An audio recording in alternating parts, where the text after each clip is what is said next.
The 93X Half-Ass Morning Show podcast is sponsored by Standard Heating and Air Conditioning. Standard Heating and Air Conditioning wants to wish you a happy holiday season and wants to let you know that Standard Heating is ready if you face a heating emergency. Their expert team is available through the holidays to make sure you stay warm and safe, no matter what. Become a Smart Club member so that you'll have peace of mind knowing that you're covered for the upcoming winter season. For more info or 24/7 emergency heating services, call 612-824-2656. Comfort you deserve since 1930. The 93X Half-Ass Morning Show. 93.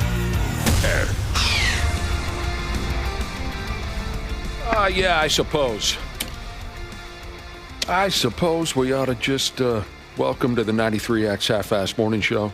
Thursday. It's a stiff sumbitch out there, Cubby. Oh, boy, it's chilly. My car was mad.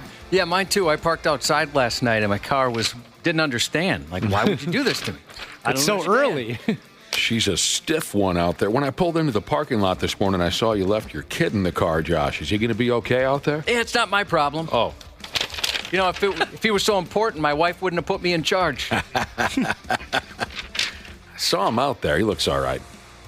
Cold this morning. Yeah, I got to start paying attention to the weather. You know, I'm an avid indoorsman, so it's always room temperature, usually where I like to congregate.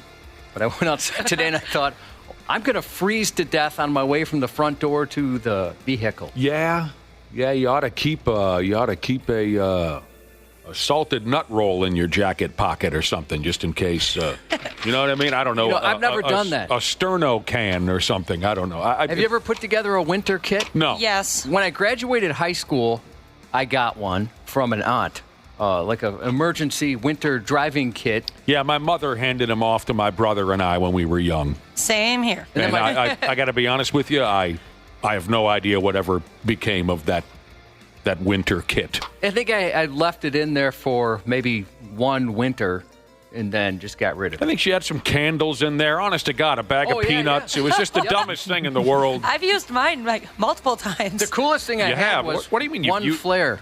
Yeah, my little kit. I got it for one Christmas, and I've used there's a collapsible shovel. I've used that before when I've gotten stuck. I've used the jumper cables. Well, you've run into some trouble then. Yeah, that's true. Mm-hmm. Did you ever rescue you one day?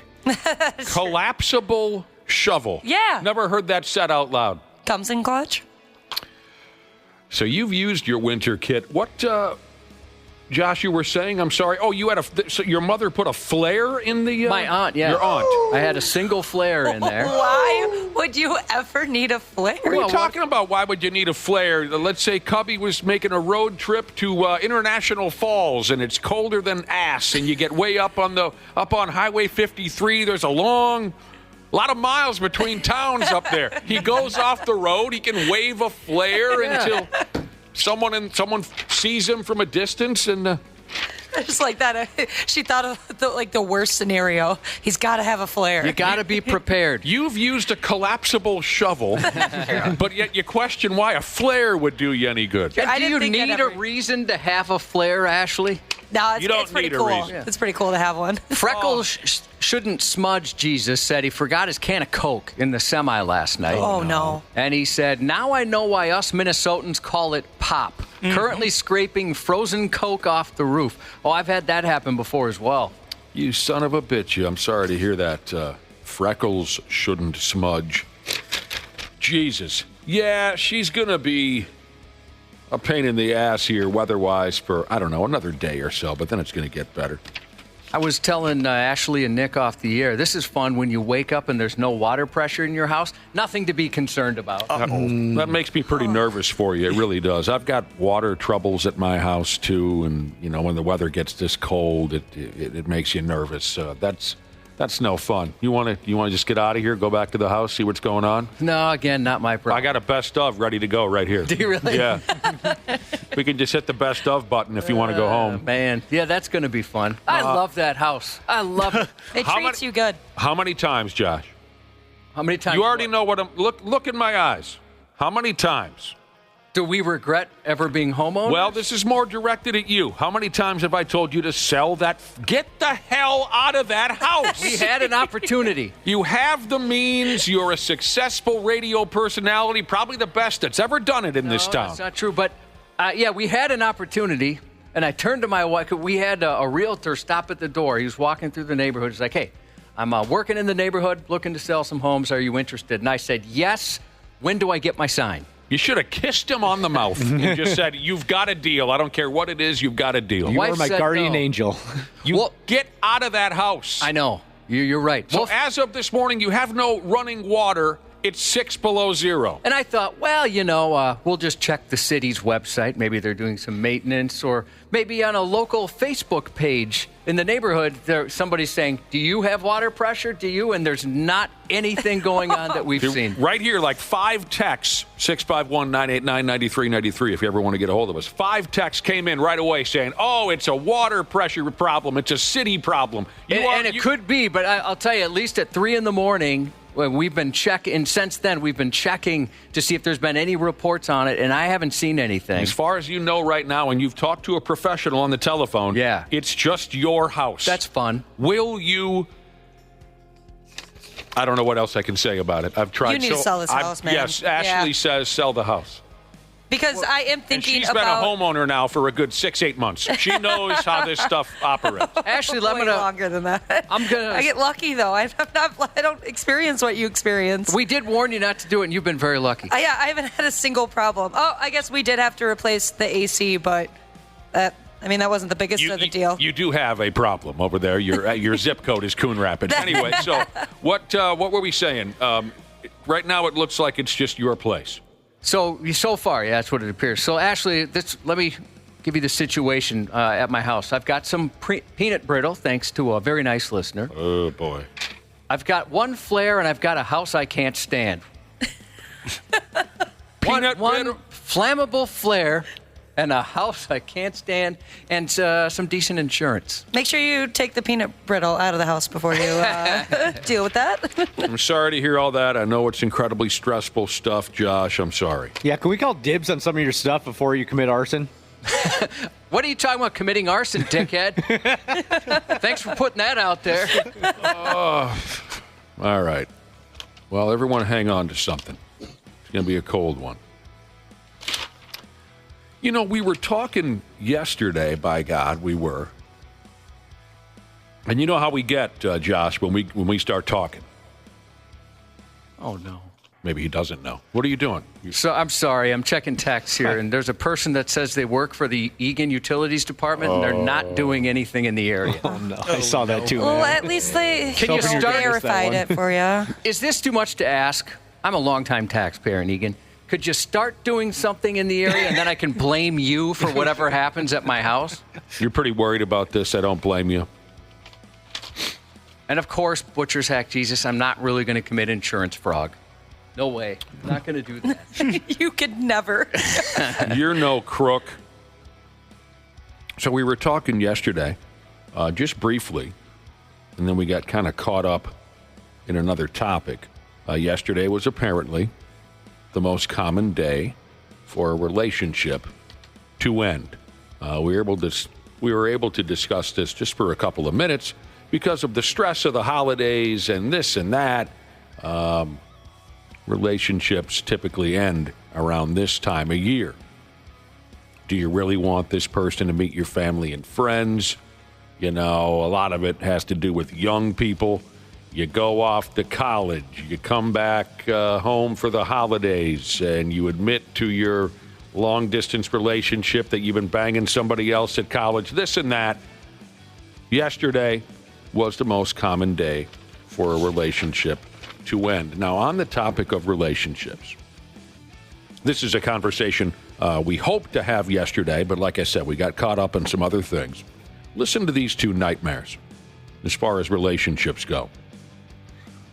First off, a married dude who had his side piece living in a tent in his backyard.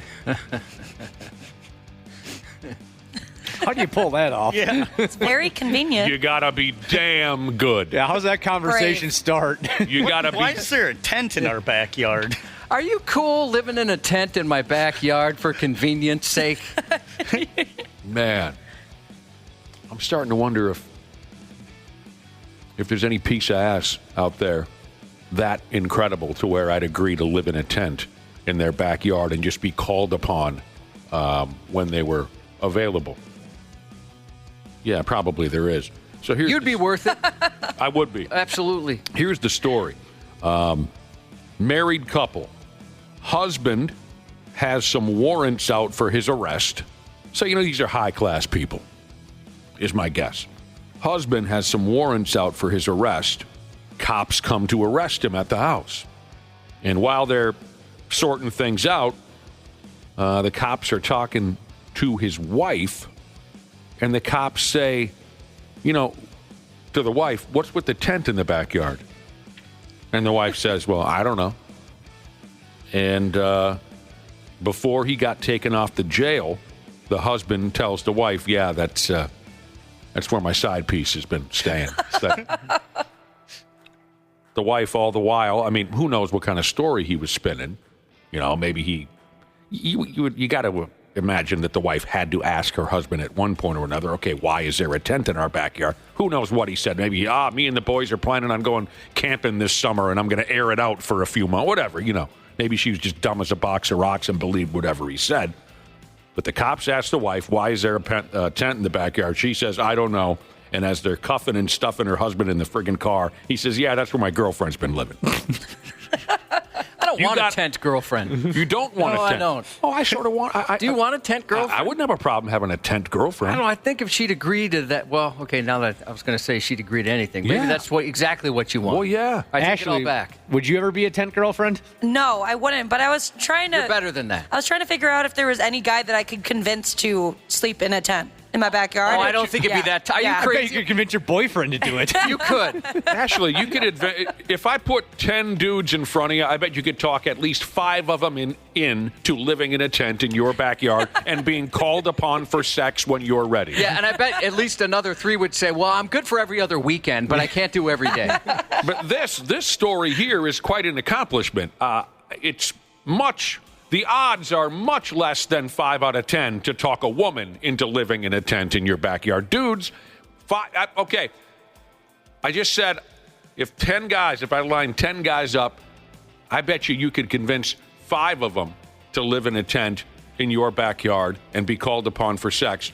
I'm going to take it to another level. I bet you 3 of them would agree to it even without the tent. They just a sleeping bag? They just take shelter under a tree until you wave them into the house. Or like a Western, they got their head on the rock and their cowboy hat right over their face. Yeah. That's how they sleep, right under the stars. We dudes will do anything for sex. Absolutely anything. That's why I'm even more impressed by this situation, that a woman was convinced, yeah, just go stay in that tent until I'm ready. So this guy must be good and hung. Yeah. Oh, definitely. He's packing. That's for sure. Or maybe she just has no place else to go. Oh, she usually lives in a tent, but now she just posted up by his place. March Madness Jesus has some good advice on a day this cold. With how cold it is, everyone, please check on your tent side piece this morning. Their water dishes are probably frozen. Thank you, March Madness Jesus. Okay, and then the other relationship-y story that, again, we meant to get to yesterday on National Breakup Day, or whatever you want to call yesterday, the most common day on the calendar for breaking up. Another one that we meant to get to, and this one is much more dramatic. A gal is convinced that her husband is planning to eat her. Now, at first glance, you'd think a lot of women would be pretty excited about that. Yeah, absolutely. But when you think of it literally, that's terrifying. Literally? Yeah, that paints a whole different picture. So this is a gal. She's horsing around on Reddit.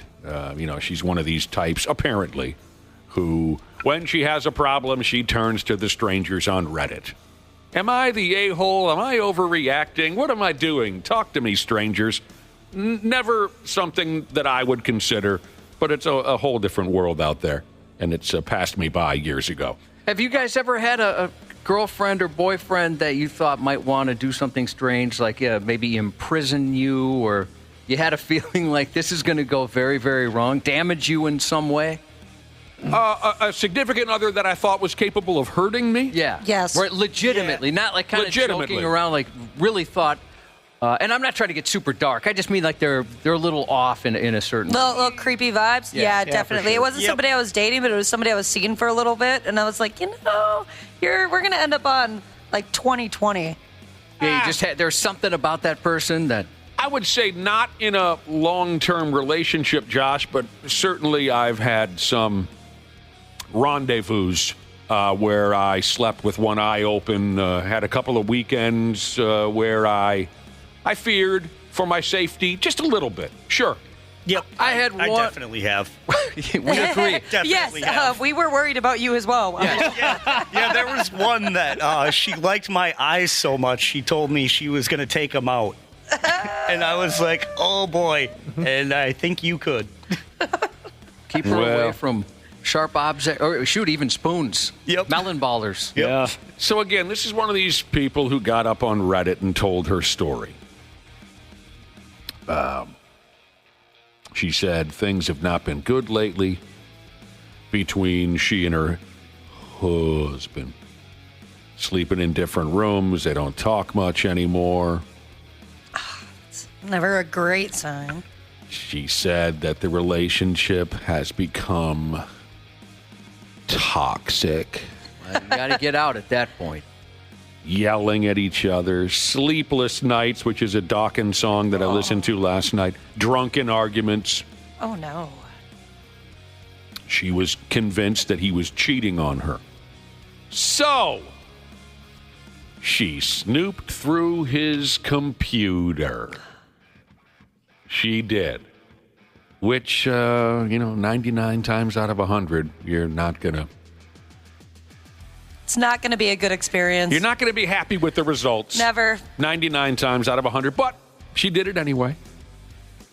So, dude, every day she was kind of snooping through his computer. And her husband jumped into the douche one morning, and that was her time to sneak back to the computer and start fingering the keyboard and try to find out what he's been looking up on the internet. Again, she thought maybe he was cheating. But Is it naive, or maybe that's not the right word, but I don't want to know. Like, I've never snooped through anybody I've been dating's phone or computer or anything like that. It's not naive. You're just an innocent, polite person. You're not naive.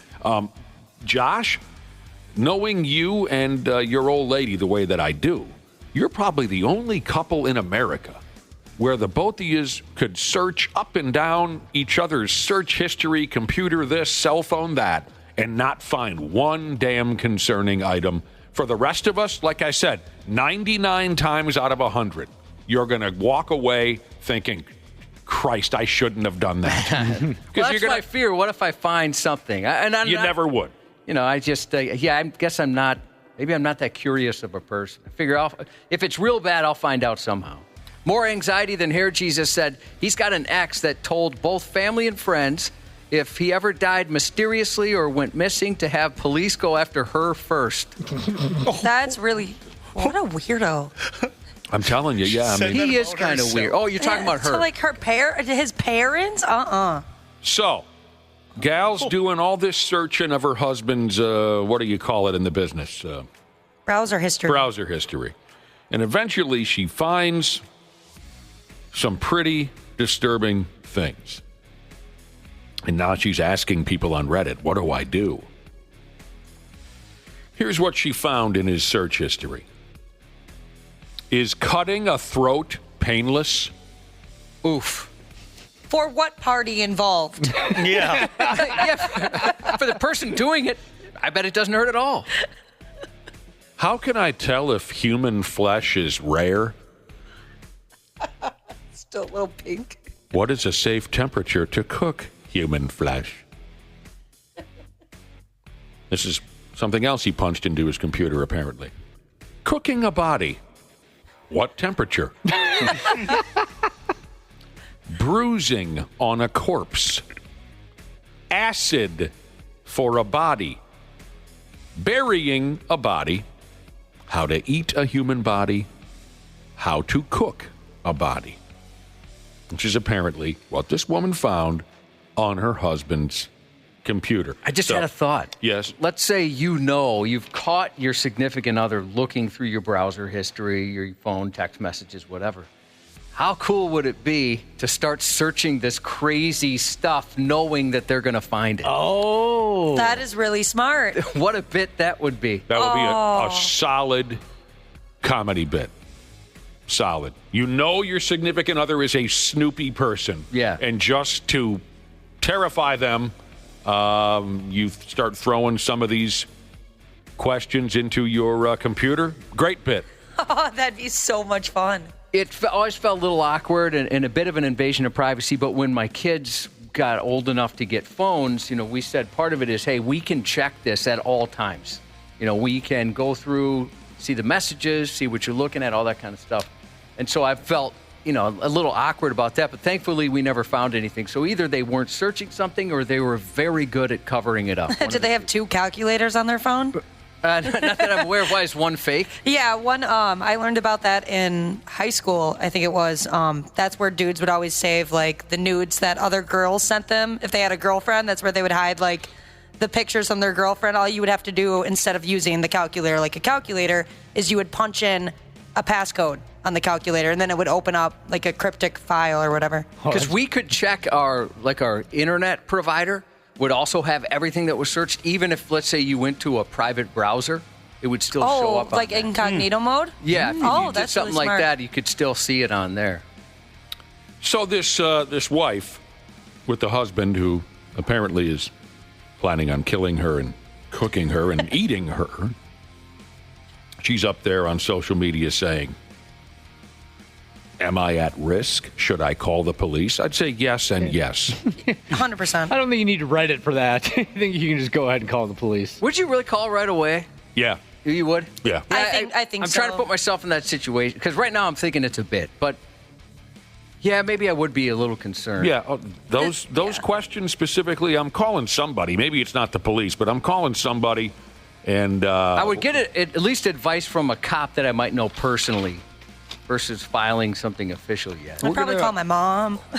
I might even call your mom.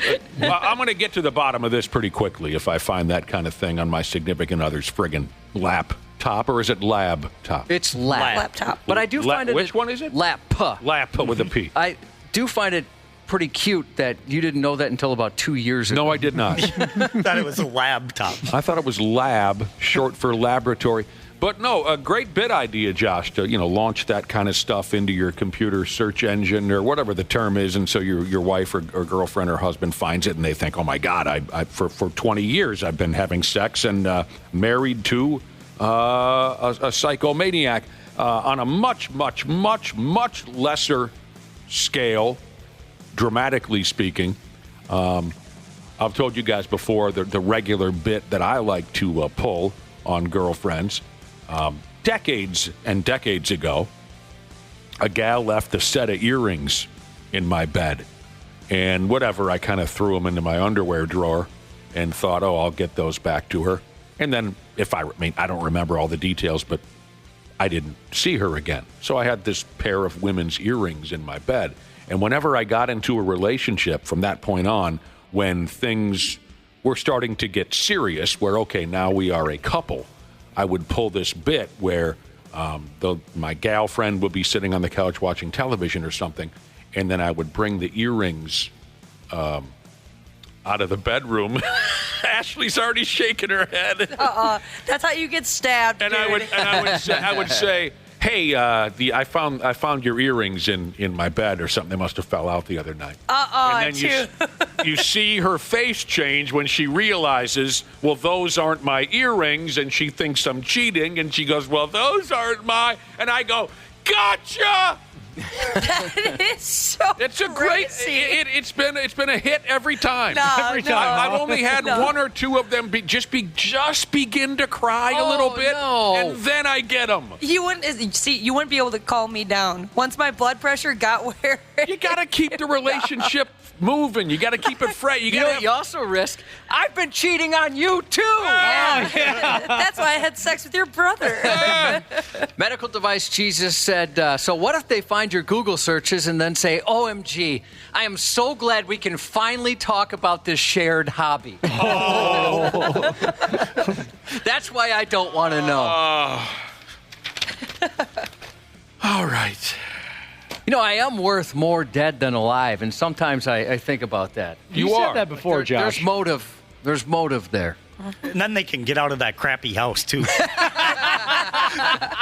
Can you stop adding benefits, please? I'm already nervous as it is, Wop. They're listening and taking notes right now. This is good stuff. Good luck with the house. Thank you. I appreciate that. We better Thank you, everyone, for the texts and suggestions. I'll try them all. Are they worried about you? Because I'm worried about I don't know if anybody's actually worried about me, but they're knowledgeable and sharing that knowledge. We got to get moving on to this and that, and eventually even the other thing. Randy Shaver will be back on board with us this morning at 7:30. We're going to have some fun. Thank you for joining us, and stay warm. We'll return here in a few minutes on the Half-Assed Morning Show. There's a douchiness to them. The 93X Half-Assed Morning Show. Standard Heating and Air Conditioning wants to wish you a happy holiday season and wants to let you know that Standard Heating is ready if you face a heating emergency. Their expert team is available through the holidays to make sure you stay warm and safe, no matter what. Become a Smart Club member so that you'll have peace of mind knowing that you're covered for the upcoming winter season. For more info or 24/7 emergency heating services, call 612-824-2656. Comfort you deserve since 1930. Named one of the best personal finance podcasts, The Stacking Benjamin Show with Joe and his friends makes financial literacy fun. Back when I needed money, a lot of money, there were things that I did during my I need money years. One was really stupid. I didn't pay any attention to my expense line. I just thought if I keep making more money, life will get better. And that is a total lie. If you never keep track of the bottom line, no matter how much money I made, I spent that and more. I can attest to that. Yeah, I would just mess that up. Find out more by searching the Stacking Benjamins podcast, wherever you listen. Stupid news on the Half-Assed Morning Show.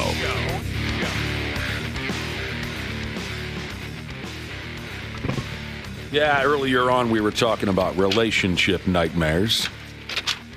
There's some pretty extreme stories out there.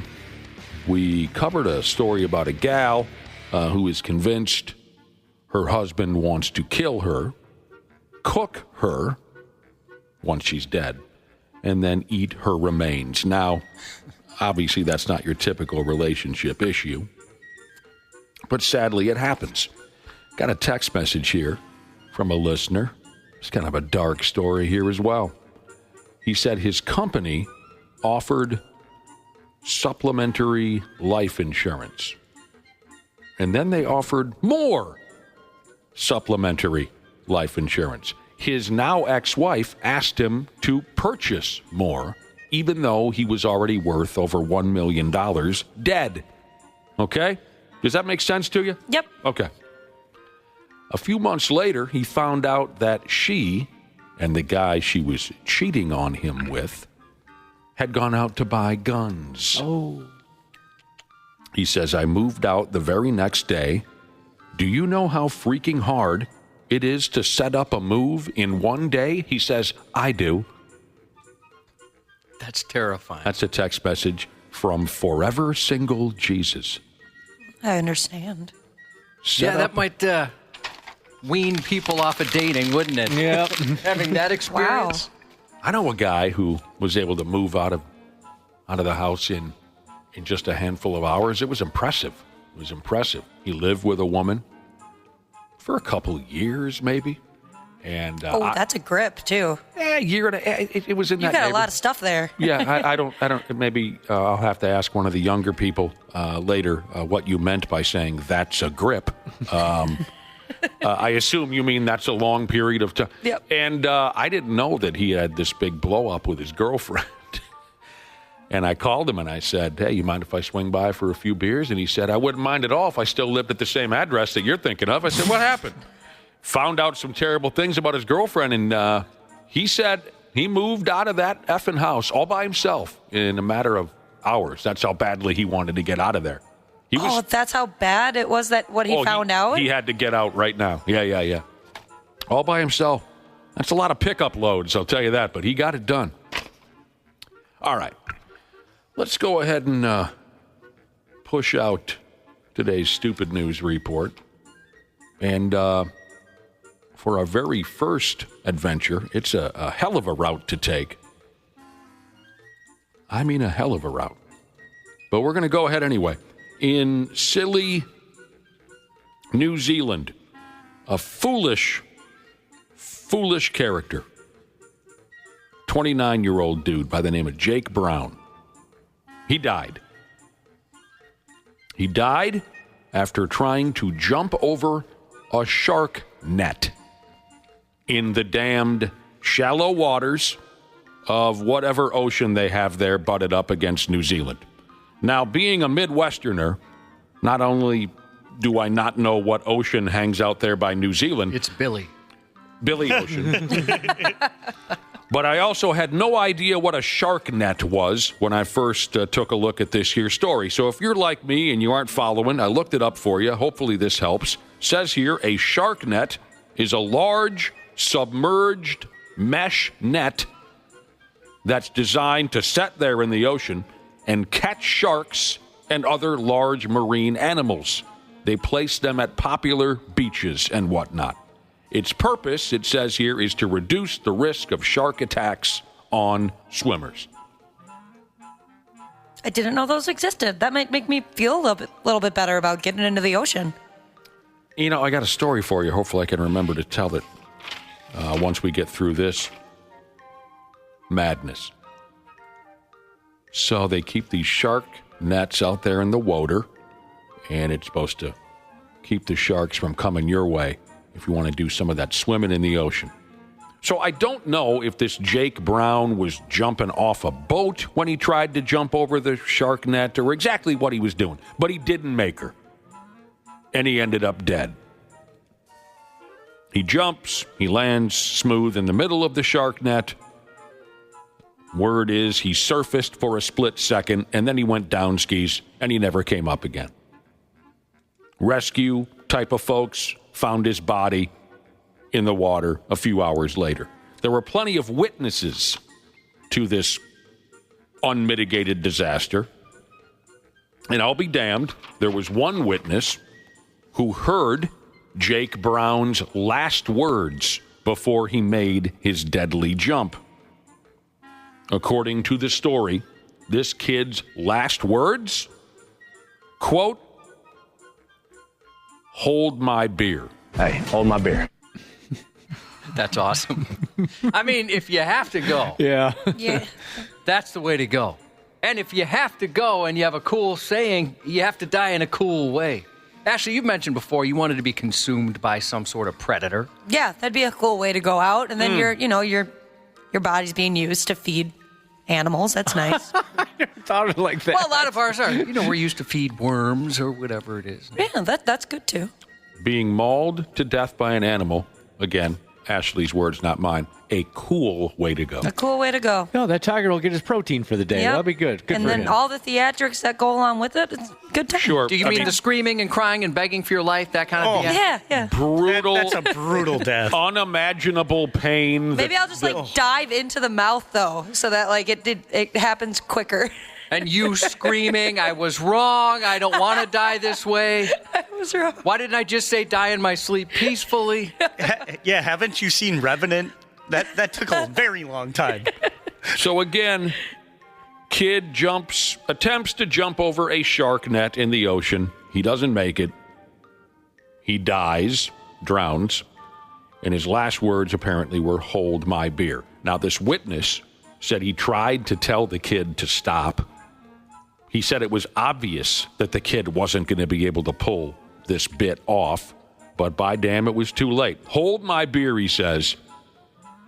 And then lots of gurgling, I would imagine, beyond that. The dude had kids, for Christ's sake. What the hell goes through some folks' minds? I was picturing like an 18-year-old or something. Yeah, same here. Dana. I don't normally give two pumps. Really, I don't.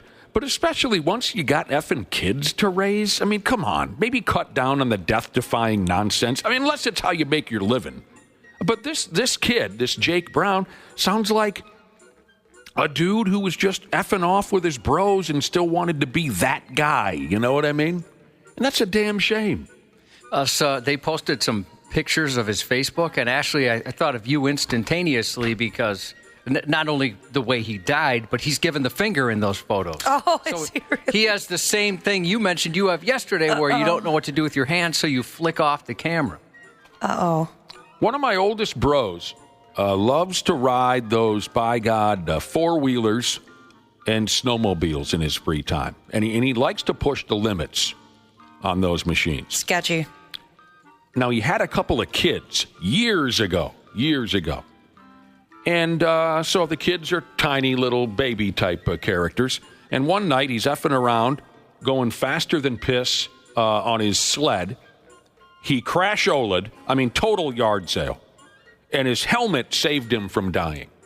Even at the hospital, the doctor told him, if you weren't wearing your helmet, you'd be dead. He was pretty banged up overall. His dad picked him up from the hospital.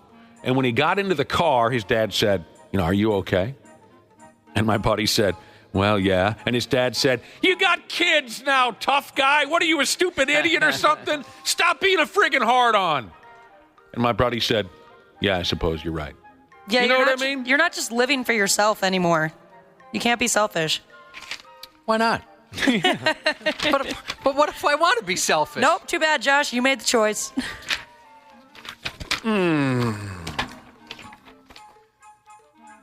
I was going to argue through you, but I forgot. I married a woman with kids. I did make the choice. It was very deliberate. And I got bad stuff. And I've been very vocal about how we went through all kinds of fertility treatments. You're right. I did make the choice. There was some effort put in, yeah. There are many opportunities not go through with anything, Josh. Oh, yeah, name 30. You guys are both right. I'm wrong. Now, I don't know what the laws are around these parts concerning this type of thing, but it says here there's a law in the works in the state of Texas that would ban drugstores from selling those sex toys. What are the rules around here? Anybody know? About, I thought we were good. Yeah, I think it's pretty loosey-goosey. I mean, you can go like Target. I was shocked. Yeah. Walgreens even. All right. Yeah. I think Walmart, too. Back when I was on the force, you guys know I used to toe that thin red and khaki line when I was asset protection for Target. We didn't sell that kind of thing. Well, that was back before vibrators were so commonplace. That's true. It was still taboo back Very then. taboo in those days, Josh. It was. So the bill there in Texas, the law, if it kicks in, would ban drugstores from selling what they call obscene devices.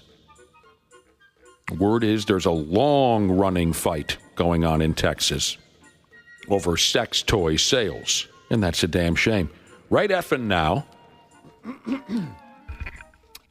at any drugstore in Texas, folks can go ahead and buy, of course, the regular drugstore jibber-jabber like aspirin and Band-Aids and this and that. And you can also buy items like the Hello Cake Little Sucker Rechargeable and Waterproof Clitoral Stimulator. I was at a grocery store not too long ago over in where you buy the pills and whatnot section, and they had all kinds of sex stuff. I don't remember toys, but different flavored lubes and any kind of condom you want, or in your case, don't want. I don't want them. Different lotions and everything. Where was this now? This was at a grocery store. Oh, wow. Yeah. That surprises me. Pharmacy. They have a pharmacy there, and it was all over there. Oh, by like the condoms and the pregnancy tests, those kind of things. Yep. This Hello Cake Little Sucker rechargeable and waterproof clitoral stimulator. Clitoral is the word. Well, she's the girl. I'll take her word for it. Sorry, that was a very long title. Clitorial. I've never heard it pronounced that way, but I'm not going to mansplain to Ashley. Yes, about what the about clitoris? What about that damn thing? This is one of the most, like the style of sex toy this is one of the most popular ones that I see now. Like this is like the big deal. Actually, I have one of these. I was gifted one from a listener, unused. You were gifted a clitoral sucker? Yeah, yep. That's awesome. So, can I look at your screen? I want to. Yeah, absolutely. You have a picture of it? You want to see a picture of the vibrator? That looks like an ear cleaner. It does. Like for babies. Yeah, it's dual function, Josh. I've seen one of those in action. Oh, you have really? Oh yeah, they're loud. Anyway, so girls are able to find it to be able to use that effectively. Yes, very, very easy. It actually, is there radar on there or something? To be completely honest, the box that it comes in will tell you how to find it. Oh, seriously? Yeah, it'll tell you how to do it. Yep. That's hilarious. So right now, in Texas, at any drugstore, you can buy clitoral stimulators. But if this law passes, there will be no more clitoral stimulation at the neighborhood drugstores. None at all. It says here, if certain politicians have their way, if, say, a Target or a Walmart sells a sex toy, the state could bring legal action against them. Now, apparently, the new law would still allow your porno shops and sex toy stores and strip clubs. They would leave them alone on this. They can still sell dirty items. And I'm guessing the idea behind this is that a kid could see or possibly buy a damn vibrator at the drugstore. A drugstore is still an all-ages type of a scene, where at a dildo and porno shop, it's an 18 and up situation. They're pushing the whole wholesome family type of message down there in Texas. One of the politicians down there said, parents do not consent to their children being exposed to obscene devices while shopping for toothpaste. Well, toothpaste is in a different aisle. It is. Yes. I mean, you could just say, we're going to avoid that aisle. It certainly is. This politician also said parents should be able to shop with their children without encountering sexually explicit items that compromise their innocence. Why is it everybody else's job to take care, to like make sure that kids don't see this kind of stuff? And not to mention, is a kid going to look at something like that and go, oh, that's obviously a clitoral stimulator? I think stores should just bring back like the saloon doors they used to have at Schindler's, the adults only section. You go swinging through there. That was always fun. My pals and I called it the Squeaky Door Saloon. We used to peek. We'd never actually went in there, but as soon as that door would kind of fly open, we'd look and just see if we could catch any glimpses of what was going on in there. One woman did we see in the Schindler's back area. I saw a woman inside the Squeaky Door Saloon once. Really? Yes. I was frisked. One afternoon at Schindler's, I was frisked. Why'd they frix you? Because they were convinced that I stole a porno movie, Smooth Out the Squeaky Door Saloon. Did you? No. Had you in the past? No. Did you in the future? No. It was hilarious. I went into the Squeaky Door Saloon and checked out some porno movies. I believe Big Al was with me. And I was wearing a vest like Marty McFly in Back to the Future. And I came out and I noticed that all the employees had their eyes on me. And I thought, well, what the hell? I know I'm good looking. And the manager and his two ninth grade kid employees can we talk to you for a second? I say, yeah, sure. Can you mind opening up your jacket? We suspect that maybe you snatched something out the porno room. And I said, I didn't snatch anything. And they said, can we? I said, yeah, go ahead. So they did. I let them. I didn't care. That's got to feel good. Yeah, I said, I don't know what the hell are you guys talking about? I mean, anyway. So, Ashley, you're talking about your box that had the instructions on how to use the clitoral stimulator, as you called it? Yep. Steelers fan Jesus said, so it comes with a clitoral tutorial. Yes, it does. Yes. Cute. So, I'm not trying to start any kind of a big argument here between, there's two different types of people out there, folks that get wildly uptight over things like this, and there's other folks who don't give two pumps Like Josh said, how many kids are going to look at a friggin' vibrator hanging on a hook at Target and go, oh, that's for a vagina. Yeah. Although you pick them up, you dropped them, Jesus said. They just don't want the little kid to go, Mommy, that looks like what you have at home. Yeah. I mean, again, but it brings to mind, this is what it brings to mind for me.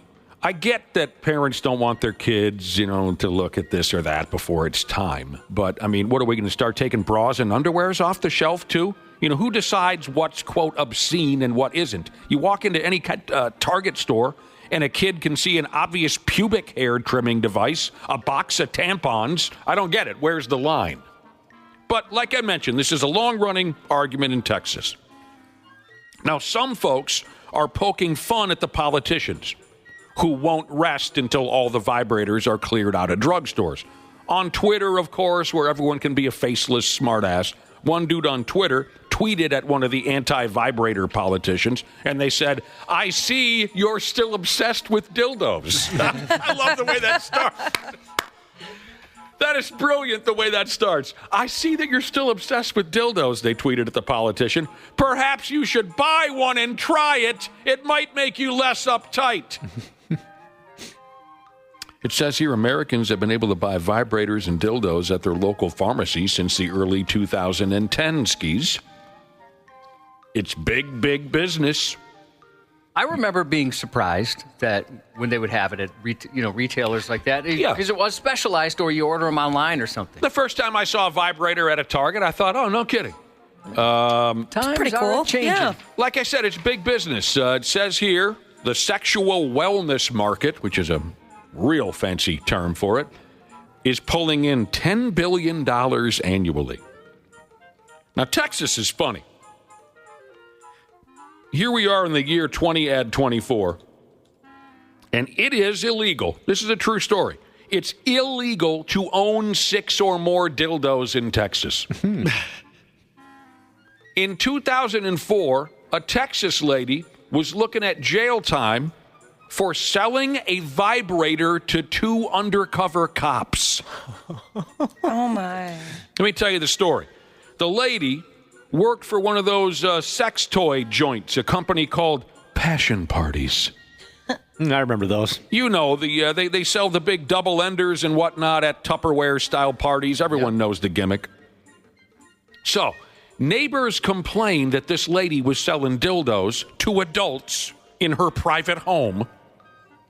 So 2 undercover cops posing as a, quote, couple trying to spice up their love life attended one of the parties at the sex toy lady's house and arrested her after she sold them a vibrator. It's unbelievable. That's what they want to do. That's all they got going on.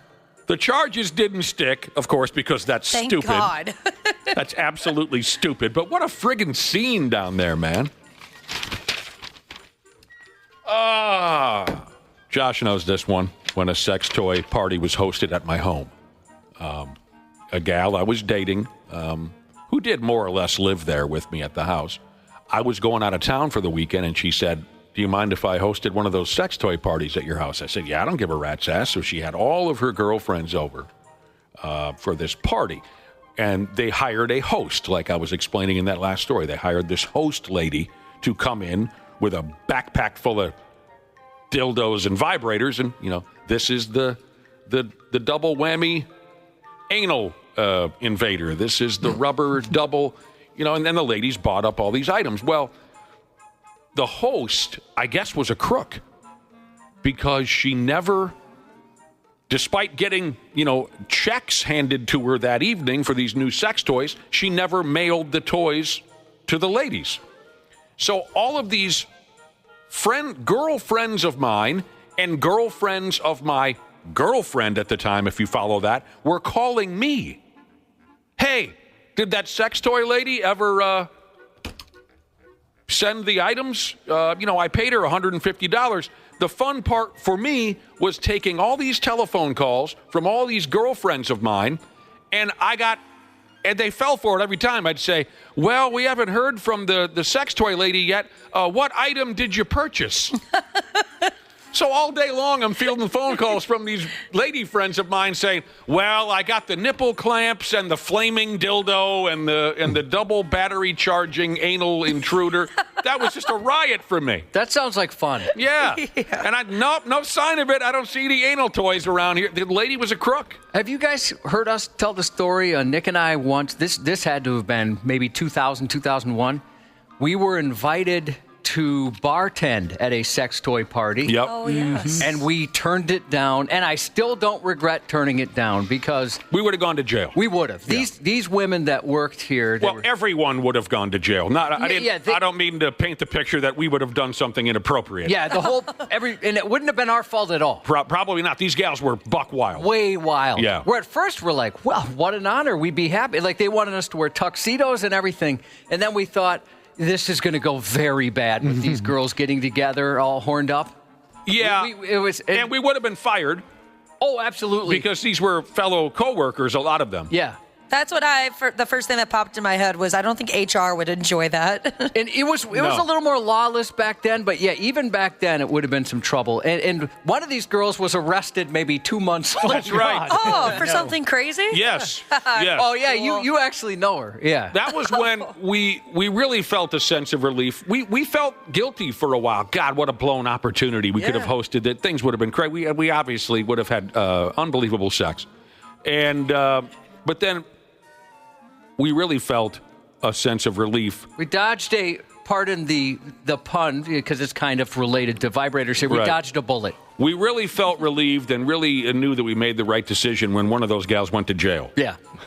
For how long? I don't know. It was maybe a year. It was. Oh, really? It was close to that. Oh, I thought it was just a couple of weeks or something. No, it was. Anyway. It was somewhere in that neighborhood between house arrest and being in jail. Oh my gosh. Yeah, it would have been a hot night for us, though, Cubby. But we would have lost our jobs. Speaking of hot, her mugshot, she looked pretty hot. But she was very attractive. All right. Speaking of all this sexual stuff, folks are getting ass naked for a good cause. Folks are getting naked for a good cause. An English gal put together a hot amateur naked lady calendar. She and her girlfriends, by God, they did this. She did this to hopefully raise around $32,000. The poor gal, Jessica Riggs is the name. She's picked up a rare disease that runs the risk of making her paralyzed. That's terrible. Jessica is how you say it, who is 32 years old, has something called neurocraniovertebral syndrome film. And that more or less means her spinal cord is under too much tension.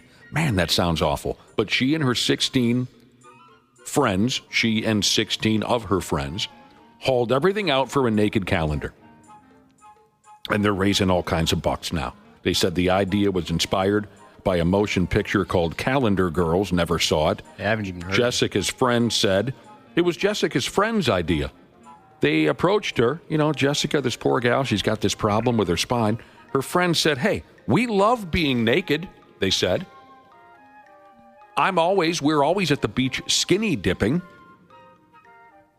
Those are the gals we're gunning for right there, fellas, right there. So they said, let's do a calendar, and they went ahead with it. And they're pretty close to making this $32,000, which is their goal, to help Jessica with all of her medical problems. I think right now they're at $28,000 in calendar sales. So she's getting there.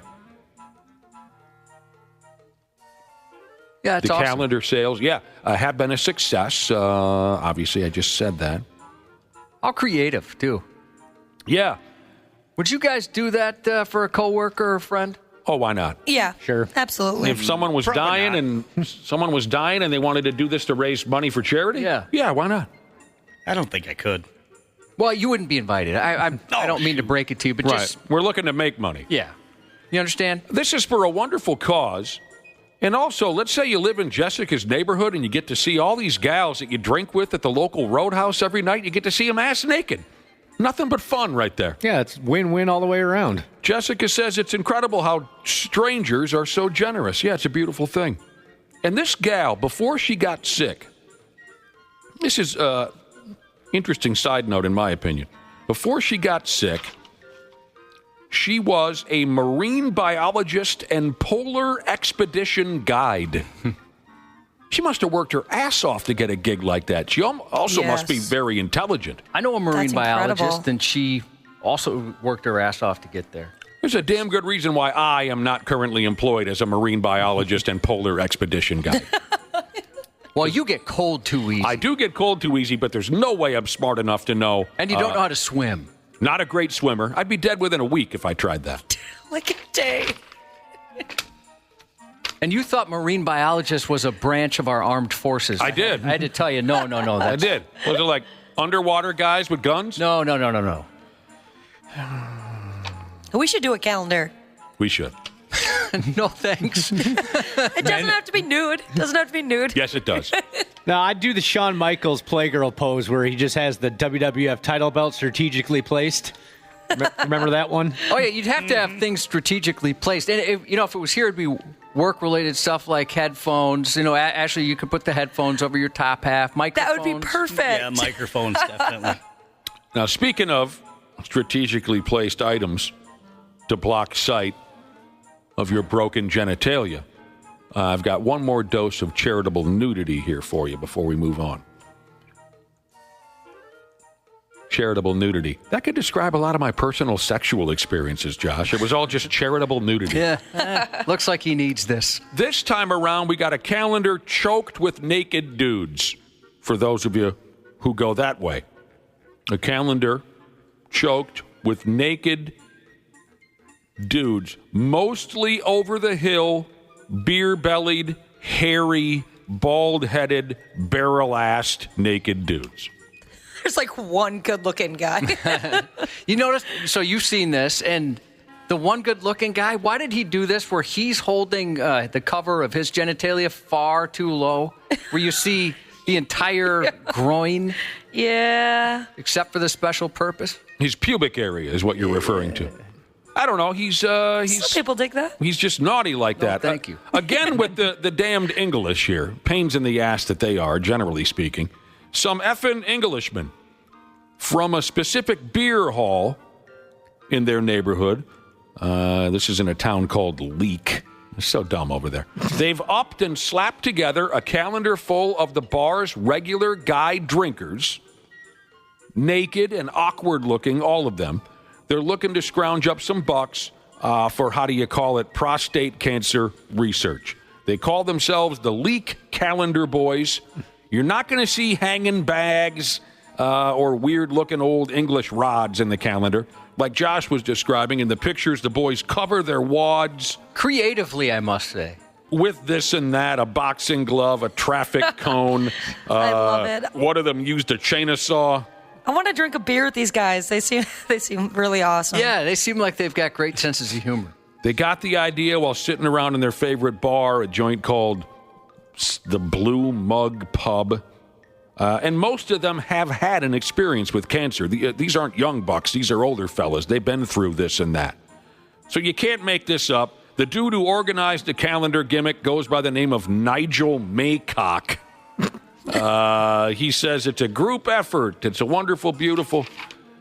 One dude blocked his dong with a sausage because he's the town butcher. Don't you know? The strangest gimmick, though, Josh, you didn't like the guy that exposed too much of his pubic area. No, I wasn't a fan. That's Mr. September. The strangest gimmick, if you ask me, because the English are strange. One older fella covered his pee-pee with his pet ferrets. Oh, no. Dude, I can't stop looking at the guy that covered his penis with a pheasant. Yeah. Yeah, Well, that's animal abuse. Do you get the joke there? Yes, but Yeah. I must have been too focused on the pheasant. It's a male. Oh. I think it's dead, isn't it? It's a I dead. don't know. It was just kind of sitting there. You think Not that thing's dead? his penis, but the pheasant. That one's too low, too, Josh. Don't look at that one. Yeah, a lot of them are too low. You guys don't want to look at the pubic bone? No. No, it's... Wait, I can tell you this. They really take care of grooming in England. That's Yeah, why I they don't- just did that for I this bet they calendar. didn't beforehand. See, but I don't really like that. Like, I wish there was hair. It being bare is what kind of gives me the willies. Willies. That's What? what they call penis over there. Because they're older guys? Older guys are supposed to have a big bush? Or what do you mean by that? Like a little bit. I've never been a fan of completely shaved. Well, that's going to be a problem. You prefer like a 5 o'clock shadow, or Yes. are you talking about like Santa's 5 beard? o'clock shadow. That is perfect, Josh. 5 o'clock shadow, yes. There's another thing you could say other than a clock, but I don't want to get suspended. But they're raising some damn bucks for a good cause. Sports on the 93X Half-Assed Morning Show. Well, y'all probably seen that video when I tell them folks I eat coon, I eat raccoon. You what?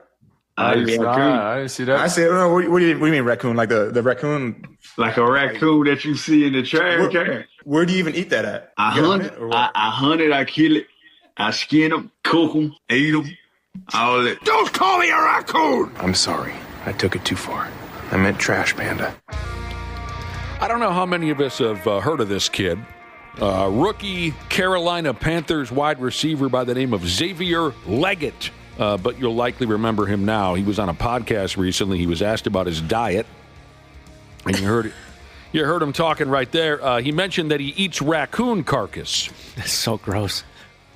You wouldn't try it? Like if somebody prepared a raccoon for you, you wouldn't give it a shot? No, there's no way. Oh, I really? would give it a shot. Yeah, me too. I might have already had a few raccoons in my day and just didn't realize what I was doing. You know what I mean? Sometimes as long you as go. it's not genitals, I will eat it. No, I'm not a huge fan of like those small games, like bunny or squirrels, or that's just grosses me out. Your wife just fell out of bed, Josh. You've certainly bit into a hamburger at a cheap, greasy roadside joint and wondered what was really in that burger. But there's times where I thought, oh, that's raccoon. Yeah. Definitely raccoon. But no, I mean, if someone cooked it up that knows what they're doing, hell yeah, I'd eat some raccoon. I mean, we've heard stories around here. There's a few people in our listening audience who eat raccoon and squirrels and bunny rabbits and whatnot. Actually, I'm kind of surprised you wouldn't. You seem pretty down DTE, down to eat. No, not a huge fan, actually. Even with venison and fish, sometimes if I think too much about it being alive and living and breathing, I have to stop eating it. It just grosses me out after a while. So you won't eat it, but you're more than happy to go and shoot it. Oh no, I'll eat it. I just can't think about it too much when I eat it. I've had rabbit before. It's really good. Sure. See, I was too drunk when I had rabbit. Yeah, I've had rabbit. And so I don't remember. Like Josh said, as long as it's not balls and whatnot, I'll eat it. You've had balls. Yeah, I know, but I'm done with that. I tried that. I don't want to do it again. Yeah. My dad used to make some stuff that a lot of people thought was gross. What kind of balls did I eat anyway? What was They that? were goat balls. Yeah. What did your dad used to cook? So, I know like I had friends that would make fun of us because my dad would make things like tongue. Oh, God. My grandpa ate tongue. It's like stuff with intestines in it. Yeah. wow. Some of that stuff was pretty rough. Pickled pig's feet. Yeah. Oh my gosh, no. And, even herring, which I love. I love herring. But Okay, that I know a stuff's lot of fine. people don't. Some of that stuff Liver. I really liked. Herring and... I love liver. Have you guys ever had? No. Ever. Like I haven't had anything that you've talked about. I don't like liver. I don't like tongue. I don't want anything with blood in the title. What is that stuff? Blood sausage? No. But some of that stuff is good. Give it a shot. I would try raccoon, absolutely. Yeah, it might not be a regular thing for me. No. The Pigs are back home to play the Edmonton Oilers tonight. Thursday night football, Rams, 49ers. Word is Bill Belichick's got a job coaching football again. I wanted to run this by you, too, before we get the hell out of here. A few minutes ago, we were talking about a gal out there in England. She's having some health issues. She and her girlfriends decided to raise some money to help this gal out. They would put together a naked calendar, and they're making money hand over fist with this naked amateur lady calendar, and they're making a lot of money to help this gal's medical bills. Now, in the story, it mentioned they were inspired by a movie called Calendar Girls, and I stated emphatically, like I always do, never saw it. A listener texted in, Josh, up north, metal, mullet, Jesus, and said that you and I specifically should watch the movie Calendar Girls because Anthrax makes a guest appearance. Yeah, I read that. That's awesome. What? Anthrax? Those guys are fun. Charlie, beat the beats, the beat you beat. The only thing hard is the smell of my feet. I like the song Cotton Amash. quite a bit. Caught in a mosh is good. Persistence. Dana, I know you're not like a heavy time. metal guy, but you probably know that one from one of the Guitar Heroes or Rock Band. I forgot which one it was in. Yeah, I'm sure I do, yeah. Antisocial's a good one. So Oh, yeah. listen up, because you might get dissed. Go drain the lizard or take a chair. Watch the beat. We'll be right back. There's a douchiness to them. The 93X Half-Assed Morning Show. Standard Heating and Air Conditioning wants to wish you a happy holiday season and wants to let you know that Standard Heating is ready if you face a heating emergency. Their expert team is available through the holidays to make sure you stay warm and safe, no matter what. Become a Smart Club member so that you'll have peace of mind knowing that you're covered for the upcoming winter season. For more info or 24/7 emergency heating services, call 612-824-2656. Comfort you deserve since 1930. You met Lala Kent on Vanderpump Rules. Now Lala and her friends share everything on Give Them Lala. Bagel, everybody says I say that weird. It has ruined my proposal story. How Jason proposed, and she was like, he brought in a bunch of bagels. I was like, I have to stop this. I will punch you in the throat if you ever tell this story again and call it a bagel. Let me tell you, now when I tell the story, I go, he went and got breakfast. There you go. Bagels. Yeah. Watch what Lala is talking about on YouTube or search for Give Them Lala wherever you listen. Half-Assed Morning Show. 93X. Part of Homeland Security's job is to prevent drugs from entering into the United States. Rather than stop that, this Homeland Security officer, the allegations are, facilitated that, encouraged that, and actually carried out drug deals rather than stop them. A 50-year-old Department of Homeland Security agent had an interesting second job, selling the synthetic drug known as bath salts on the streets of Salt Lake City. Bath Salt Lake City now. Authorities allege David Cole, using his DHS badge and an informant as his sidekick, masterminded a lucrative drug dealing operation which raked in anywhere from $150,000 to $300,000 in illegal profits. The scheme unraveled in October when the informant came clean, blowing the lid off of Cole's double life. According to FBI investigators, he directed the informant, referred to as CS1 in court documents, to sell bath salts to buyers, pocketing the cash for himself or splitting it with the informant. CS1 initially believed they were part of a legitimate operation, conducting undercover drug buys to gather evidence on illegal dealers, but in reality, they were aiding Cole's criminal enterprise.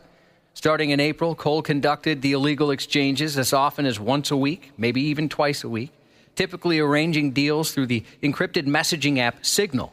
Transactions took place at everyday locations like Shake Shack, Panera Bread, and Nike stores. In some cases, he even hid drugs and money in styrofoam cups from Chick-fil-A, blending illicit activity with one hell of a chicken joint. Even more bold, both Cole and another agent implicated in the operation were caught on surveillance video conducting exchanges of cash and bath salts from government-issued vehicles. Man, the only kind of bath I'll take right there, Cubby, is bath salts. I didn't know people were still doing those. Yeah. Makes you eat faces, we've learned in the past. Yeah, so I thought people stopped because of that. Oh, no. You're starving for faces. They're going to wait until they hit rock bottom, Ashley. A Canadian woman was arrested at Auckland Airport in New Zealand for attempting to smuggle drugs disguised as Christmas presents. When she arrived Sunday on a flight from Vancouver, customs officials discovered 22 pounds of meth, valued at about $2.2 million, hidden in her carry-on luggage. New Zealand Customs couldn't resist a playful nod to the holiday season, saying on Facebook, the passenger just made Santa's naughty list. This is a classic attempt by transnational organized criminal groups trying to exploit the busy travel season, said Auckland Airport's customs manager. But a busy airport doesn't mean customs isn't focused or paying attention to anyone who may pose a drug risk, he said. Yeah, they're paying attention, by God. They shared pictures of the Christmas gifts, which were wrapped in bright red paper with pictures of Dana, Wapple, and Ashley, a.k.a. Snowflakes. These criminal groups make the mistake of thinking customs won't chase smaller targets, but we know drugs sent from North America are an increasing risk, and we're prepared, the manager added. It's not New Zealand's first brush with creative smugglers. Just last year, officials uncovered the country's largest ever meth seizure, worth a staggering $150 million. Good Lord. Hidden in containers of maple syrup. Yeah, I thought meth was cheap. I guess just you get a lot of it. It's expensive. Yeah, that goes to show you how much they had. Wow. A Superior Court judge recently slammed the brakes on a package delivery driver's attempt to collect workers' compensation after he got into a crash with a semi-truck because he was drunk. Oh. It wasn't your run-of-the-mill oopsie either.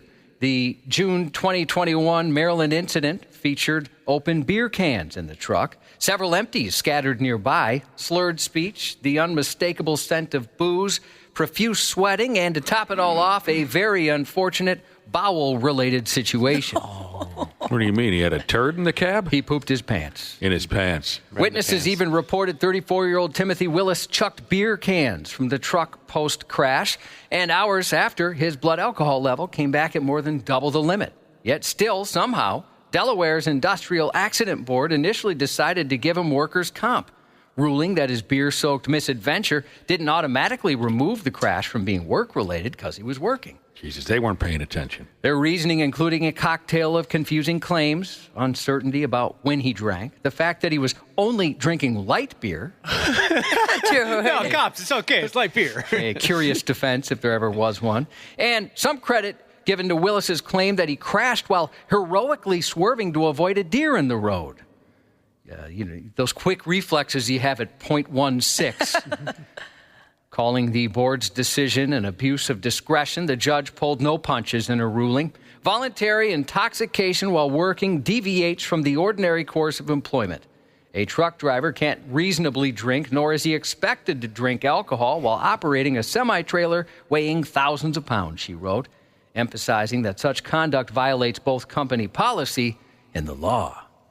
So this happened in June in 2021. It took 3.5 years to get this resolved. Yeah, and he was getting workers' comp. Wow.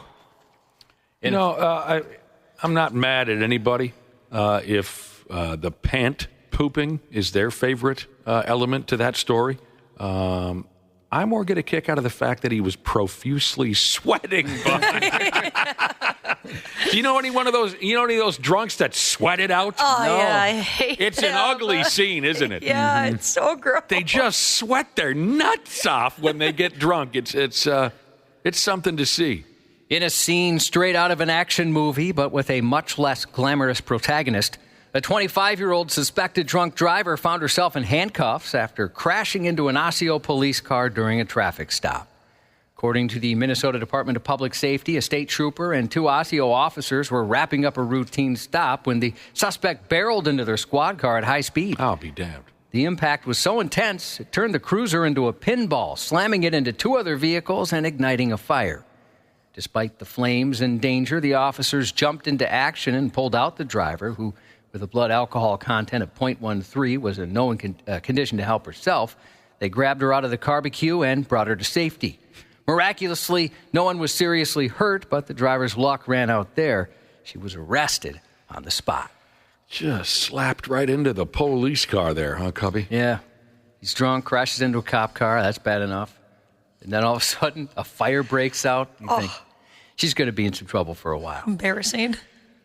A 36-year-old Florida man was arrested over the weekend after police said he pulled out a sword and a Molotov cocktail during an argument to, quote, make a point. Sweet. Officers were called to the scene Sunday following reports of a disturbance at the victim's home. According to the homeowner, the man showed up in the driveway holding a glass bottle with a cloth stuffed in the top. Classic Molotov cocktail. That's how you do it. He threatened to throw the bottle at a vehicle in the driveway and set it on fire, but the threats didn't stop there. He reportedly pulled a sword and tapped it on the windshield menacingly to drive his point home. Police later tracked him down at his home, where he claimed his actions were meant to send a message about disrespect to family members. Detectives confirmed the bottle contained a small amount of gasoline, and he was taken to jail. He now faces charges for violating FSS 806.111, which, as you're very well aware of, stipulates any person who possesses or manufactures a firebomb with intent to damage property is committing a third-degree felony. I've been around the block once or twice, Cubby. Still to this day, I haven't made my own firebomb. I haven't either. It'd be fun if you were like doing everything safe and not damaging anybody's property. I've always wanted to. It seems like it's always in movies. There's so many weapons in the Grand Theft Auto series, machine guns and rocket launchers, but I always got great satisfaction just going around throwing the Molotov cocktails. Yes, Dana. They look pretty cool. There's something so satisfying about throwing and just hitting a car perfectly and watching it explode. I have a sword, but I don't have the Molotov cocktail. Let's make one together after the show, Josh. I'm in.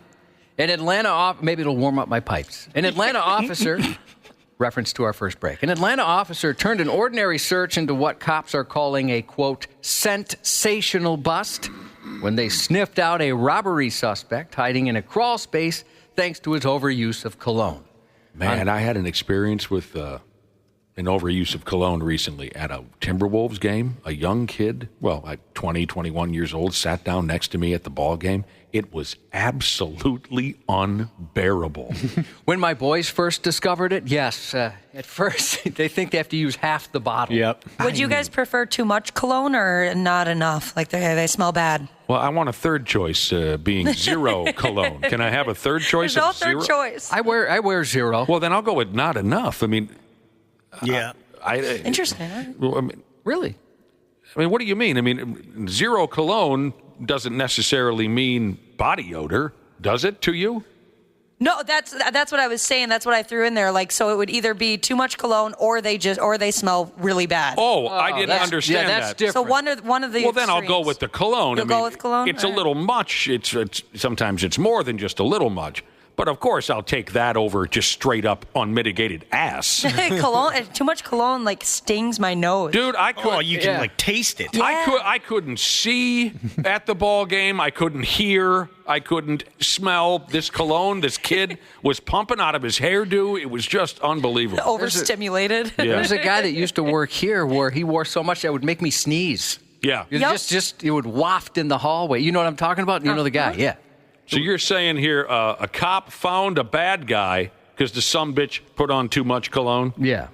I love it. On Saturday, Atlanta police were on the trail of two suspects connected to an armed robbery, which happened November 23rd. Body cam footage captured the takedown of the first subject. They found him lingering on the side of the road.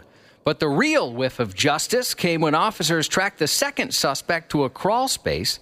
There, a strong scent of cologne wafted through the air. Thanks to the fragrant giveaway, officers quickly spotted the suspect and ordered him out of the crawl space, bringing the pursuit to an aromatic end. I smell cologne. Hey, you guys smell the cologne? I smell cologne. Let me see your hand! Let me see your hand! Crawl out! Hey, man. You shouldn't wear so much cologne, homie. Can you imagine how he felt when you hear the first cop go, I smell cologne. Oh, no, I'm wearing cologne. Oh, no. Police identified the suspects as 19-year-old Cortez Ragland and 24-year-old Kentravius Hunter, who are now each facing multiple charges. This next story involves some powerful smells, too, but far more pungent than the previous predicament. Parents in Ontario got a surprise Tuesday when an unexpected announcement rolled in. Queen Elizabeth Public Schools was being closed for the day due to an unfortunate and messy plumbing problem, overflowing toilets. By early afternoon, a sewage truck was parked outside and its hoses snaking into the building as crews worked to mitigate the monumental mess and tackle the turds after someone's number 2 really did a number on the plumbing. It wasn't your garden variety clog either. The plumbing problem proved too severe to fix by day's end due to the severity of the mega dump's tornado of stools. Last Tuesday night, the school board revealed the issue had made an unwelcome comeback, forcing them to close the school indefinitely as they wait for a master of plungers to handle the metallic crap. Meanwhile, students didn't seem too upset, happily embracing their unexpected break and appreciating the humor in why they were kept home. Apparently in South Africa, some people have decided that if life won't throw them a financial bone, they'll throw themselves in front of a moving car instead. On Tuesday, the government National Road Accident Fund had to step in with a very serious but also slightly surreal warning. Stop hurling yourself at cars and making a quick buck. We're on to you. This is the government that had to issue this. According to the RAF, the strange phenomenon has taken hold on city streets where aspiring stunt performers are timing their leaps perfectly, waiting for cars to slow down enough to avoid serious injury before diving into what they hope is a windfall from the government. The RAF does not compensate anyone who intentionally causes a motor vehicle accident, even if it results in serious injuries, the fund clarified. My God, how pathetic. Yep. While they didn't reveal exactly how many wannabe Colt Seavers they've encountered, the RAF did share one eye-popping stat. They've rejected nearly 50,000 fraudulent claims over the past 2 years alone. And people don't seem to understand that the Road Accident Fund doesn't compensate for the accidents themselves. They only pay for cremation or burial costs. Oh. So you're never going to see the money anyway. No. This is the Russians? South Africa. South Africans. This unusual warning comes as South Africa heads into its notoriously dangerous holiday season. Between early December and January 11th, over 1,500 lives are lost on the country's roads on average, with pedestrians making up about 40% of those fatalities. That place sounds like it sucks. A 73-year-old woman in Austria and her husband have been married and divorced 12 times over 43 years, but not for falling in and out of love, but as part of a scam. Their yo-yo marriage was a scheme to collect thousands from the country's pension system, as their cycle of weddings and divorces exploited a loophole in Austrian law, which allowed the wife to claim $28,000 with each new marriage. No kidding. Whoa. She's been married 13 times in total. She started receiving a widow's pension from the state after her first husband's death in 1981. A year later, she married her second husband for the first time, before divorcing 6 years later in 1988. The separation started a cycle of marriages and divorces, with each marriage lasting about 3 years. Investigators later discovered the couple had never been separated during their revolving door relationship. Neighbors and relatives testified they lived together the entire time, sharing meals, sharing a bed. Shocked witnesses even described their relationship as a model marriage. The scheme continued for decades, netting the pair $343,000.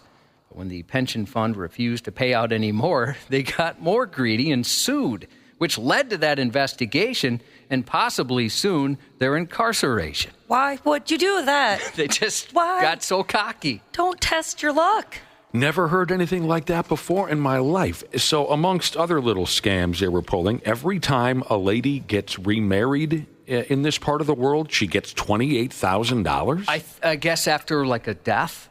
Right? They're widowed. A widow's type of a deal. So some sort of loophole. So I don't know if there was other strings they had to pull to make this happen or if it's an automatic deal. But yeah, somehow she figured it out, and they were happily together, but they figured we'll just get divorced every few years, get another $28,000. Well, I'll tell you what, I mean, they put a lot of work in on this caper. Yeah, and again, another story where they pwned themselves. Yeah. They just didn't have to say anything and say, well, we got $343,000 out of it. Couldn't keep their mouth shut. Nope. Now streaming on Netflix, No Good Deed. Lisa Kudrow and Ray Romano screened 3 couples competing to buy their house, which hides a dark secret. Reviews are in, and this headline from avclub.com gives their take on the real estate-themed dark comedy. Uh-oh. Netflix No Good Deed isn't worth the investment. Kudrow will be a guest tonight on Jimmy Fallon. On Prime Video's Thursday Night Football, the battle for the keys to California as the 49ers host the Rams. Also on Prime, the streaming premiere of Red One, where The Rock teams up with a bounty hunter from the Naughty List, played by Chris Evans, to help rescue Santa, portrayed by J.K. Simmons, as he's kidnapped from the North Pole. Congratulations to On Liver Number 2 Jesus. Today's his 6th anniversary of his successful liver transplant. Good luck to Maddie heading to Michigan for her first race as a pro snowcross racer. Oh, cool. Wow. And happy belated birthday to Cooper from RX Jesus. That's 93X News. Randy Shaver is a big humper, literally humping everyone. He is social, but he's more concerned about humping everybody. on the Half-Assed Morning Show. Belichick has proven he can recruit the youngins. Like, Oh, you know what I'm saying? God. I'm just saying. We got a commercial? He's proven it. I got to sell something. We got some insurance to sell. Concerned about telling Kimberly Martin word, has and it turns out this show's going to be the most watched show on Get Up. That concern was justified. Everyone talk over everyone else. Randy Damn Shaver. Yes, sir. How was your day off yesterday? Nothing but fun? Yeah, how'd it come out? I was let me just put it this way. It's a good thing I wasn't on yesterday because I was ornery as hell yesterday. Yeah. You want to explain to folks? I had a colonoscopy yesterday. One more time, you had a... I had a colonoscopy yesterday. Okay. And, of course, you know, if you've ever had one before, you know that the prep is worse than the actual procedure. So the crap? The prep. The prep, I'm sorry. Yes, the prep is worse than the actual procedure. prep that causes the crap. So I stopped eating Monday night at 11:30. So by Wednesday morning, I was ready to kill somebody. Oh, yeah. And, My wife gets that way. And I didn't have the procedure until 3 o'clock. Oh. So I had a long day waiting, and I was pissed. So that sucks. Not a good day, but got through it, and, you know, life is good. Well, that's good to hear. When Josh, So I apologize for not being on. No, it's okay. We're just psyched as hell to have you back. I would have disagreed with everything you said, and I would have been pissed off about everything. Right. I didn't think you were going to make it. That's not true. You know, when Josh and I had our colonoscopy adventures, I don't know how long ago it's been now. Did you guys have it together, by the way? Yes. Yeah, we performed it on each other. It saved a little money. It bonded us even further. The doctor had us scissors. And so that way he could snake the tube up the both of us at the same time. Double-ended endoscopy. Yes. Wow. We Wow. scissored. That's a visual that will take me a while not to see anymore. Oh, you're welcome. When we had our procedures a year or two ago, I mean, you were having the time of your life. You really were. Sending us video after video of... Right. Yeah, you have a lot of access to that, so it was hilarious. You really loved and embraced the time where Josh and I were going through our very first colonoscopies. Endless videos, Ashley, sent to my cell phone of soft-serve chocolate ice cream, slowly falling out of a... Oh, yeah. I've never been more happy to not be a part of a text thread. We'll get you on this next one. I got one coming up in May. I don't know. I mean, you had such a great time with this. I would have been happy to send you some messages yesterday. You should have. But I wasn't sure if this was a routine thing or something that we should be worried about, so I didn't feel the need to pick on you at all. Yeah, we didn't even know if we should say anything for that reason. We were just making sure it wasn't anything wrong. No, it's all routine. Now, what happens when you get old? Of course. You like I said, you had a great time poking fun at Josh and I when we took it in the can. And you told us the first time you had a colonoscopy, and were you just teasing us about this? Be honest. You said the first time you had a colonoscopy, the doctors wouldn't let you leave the room until you farted yourself sideways. That's correct, because they filled you full of gas so that they were able to send the camera up your butt to take all the pictures and whatever. So, yes, I was stuck there for probably an extra 10 minutes trying to get my stomach and everything under control. You just sounded like a bad trumpet solo there for 5 minutes. I walked out behind the curtain, everybody was dancing. Yeah. Did you have the same experience yesterday? No, they didn't. I don't think they do that. Well, if they did do it that way, it certainly wasn't that bad. No, when I woke up yesterday, I was groggy and everything else, but I didn't have to do all that. Did you let one go, just like, compliments to the chef type of thing? I wish I could have. God, that's disgusting. You know what? I was bone dry. Dana, I thought that the description Nick gave of our colonoscopy was the gross part of this break. Somehow you made it even grosser. So what was really interesting about you warning Josh and I, you warned both of us, as soon as you wake up from your colonoscopy, they're going to ask you to fart yourself across the room before they leave. I was nervous about that. We did not have that experience, so I've always wondered if you were just teasing us about that to make us nervous. I actually wasn't, because I did have that experience. Yeah, you did. But that was my parents' experience as well. They had to do that. Apparently, maybe it's just whoever performs the procedure, you don't have it as much. I don't know. I had a different person this time, and everything went great. Maybe the first guy was like, let's see if this sucker will fall for the old fart routine. What was at the time? We're gonna make the TV guy fart. Yeah, exactly. Hey guys, I made Shaver bust ass in front of me. What was the first thing? You often wonder, don't you, if they talk about that stuff behind the scenes? Oh, absolutely. They do. You have to. They're also professional and kind up front, but you often wonder. I wonder what they talk about after it's all over. Well, I mean, when I got my colonoscopy, I mean, I thought this was a joke, but apparently it was not. You know, when I walked in, I asked the doctor, you know, where should I put my pants? And he said, over there on the chair with mine. I thought he was joking. Turned out he was serious. What's the first thing you ate when you were able to yesterday? Okay, so I had the procedure in Plymouth, so you're familiar with that, Nick. Sure. And it was, I went to Elmar's Pizza. Elmar's? The New York-style pizza. Ooh. Yeah, that's good stuff. Never had it. If you've it's all I could think about from Tuesday at about noon until after the procedure was over.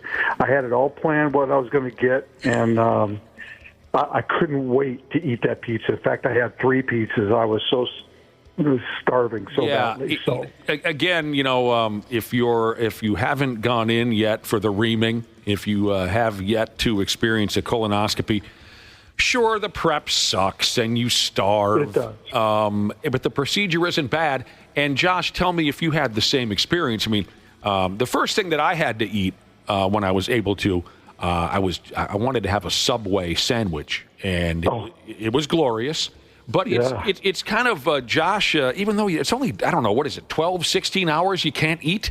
If you're at a point in your life where, you know, I don't know, food is boring, when you have that first meal after your colonoscopy, food tastes, it just tastes incredible again. Randy, did you plan your final meal before the prep began? I didn't even think of that last Neither did time. I didn't plan it. Yeah, I had to stop eating at like 11:30 Monday night. So I actually went to Culver's and stocked up that night. Stocked up. Just knowing that I was going to, because I'm not real good about not eating I get a really bad headache, and I think caffeine's got a lot to do with it too. You know, if you drink Diet Coke or whatever, as I do, once you stop doing that, the worst part, to be honest with you, the worst part was not even the prep. It was the headache I had from not having caffeine. You know. Dude, yeah. Oh, you're an addict, huh? I bet you were suffering. I was dying. And that's why I was so ornery yesterday morning, because I even told the nurse when I got there, I said, look, small talk's not going to work today. Let's just get through this thing, because I'm pissed, and I just want this over. No, I hear you. I didn't know you were such a caffeine addict. Well, I mean, I'm not. I don't go crazy on it, but when you don't eat and you don't drink the Diet Coke that you have every day or whatever it is, I'm just one of those people, and I get migraines too. So I'm one of those people that I've got to eat on a fairly regular basis. Yeah. So that I don't have that happen. And, you know, Tuesday at 2 o'clock, I was like dying. Yeah. And I knew I still had another 28 hours before I could eat. So I was 28 hours? Oh, yeah, because I stopped eating on Monday night, and I had the procedure yesterday. Why? So it was almost 48 hours of not eating. Why'd they make you go that long? Yeah. Mine was like 8 or 10 hours. I don't know if it's because you're elderly. Yeah, well, it might be. Yeah. It might be that just the timing of it, where I had the procedure at like 3 o'clock yesterday. I don't know. It sucked. That's all I can tell you. Jesus, yeah. I mean, I thought it was just a typical, 8, 10, 12 hours. You're talking 28. Nope. Lucky you didn't die. Simon wants to know, Randy, well, he said he was surprised you didn't have any alcohol withdrawal. You didn't suffer any of those symptoms? No. I'm not worried about that. Air Guitar Jesus said they don't make you fart anymore because they use a gas that absorbs into your body. They used to just use air. He said his wife is an RN who works in that field. Yeah. All right. All of that, there's a lot of horror stories that go with it. Trust me, some of it's true. The prep is the worst by far. But once you get there, it's pretty easy. So I hear you. I couldn't agree more. A listener has texted in, and I don't know the answer. I should. What is the standard age you should start getting pumped? 45. Well, I think 50, 45, yeah. All right. They just changed it to 45. It depends on your family history, too. Okay. I mean, if you have family history of stomach issues or cancer of any type, they probably would want to have you get screened earlier. So I'm counting down the days. We dominate colonoscopy conversation in this town. Yeah. We do. It's all important to get a physical every year. If you don't do that, you are doing yourself a total injustice. And get in there. I know. Trust me, I'm a guy. I don't want to deal with doctors. I hate hospitals. I've had my share. Trust me. Mm-hmm. But if you don't get a physical every year, you are setting yourself up for some problems no matter what age. So that's my recommendation. Ever since I got sick in 98, I talk about this all the time when I go speak about things. Get a physical. It's not that big a deal, and they can prevent so many things from happening if you just would do that once a year. I hear you, Randy Shaver. Hey, speaking of the can, the word is that horse's ass Bill Belichick is in the process of becoming the next. I love this. He'll be the next head football coach at the University of North Carolina. He's 72 years old. He's never coached college kids before. He's reportedly getting around $30 million to coach the Tar Heels. I think it's one of the most intriguing things to happen to college football in a long time. I think the playoff setup is great. It's going to be fun to watch. There's a lot of intrigue with that, and who makes it, who doesn't, and why. But this hire at a school that has done very little as far as college football success has gone, to end up at North Carolina, and the conversations about how he will attract college football players to come there, because college football is so different now. You go to college football really to fast track your way to the NFL. Yeah. That's really what it is. It's the minor leagues of the NFL. And so if it truly is that now, if it truly you're not going there to get your education and play football, you're going there to, especially if you're a really good player, to fast track yourself to becoming an NFL player. Who better to coach you? Who better to evaluate you? Who better to coach you up over 2 years or 3 years? Deion Sanders.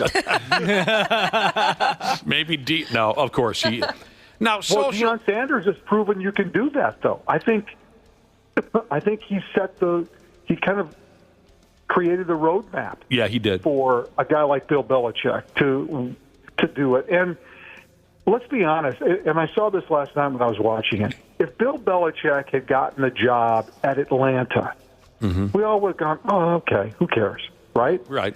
But he gets the job in college football at North Carolina, and we're all going, oh, my God, that's crazy. And it's, for him, he's done everything. What is there left to do in the NFL? There's nothing left to do.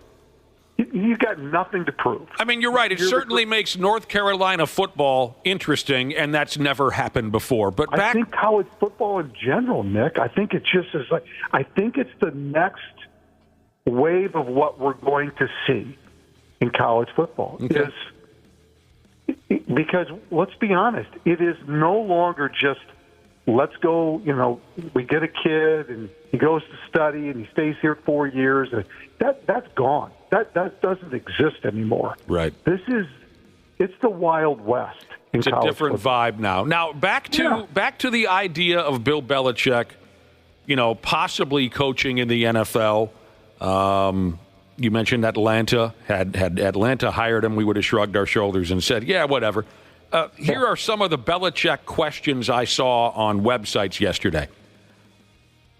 How did so many teams in the NFL pass on him?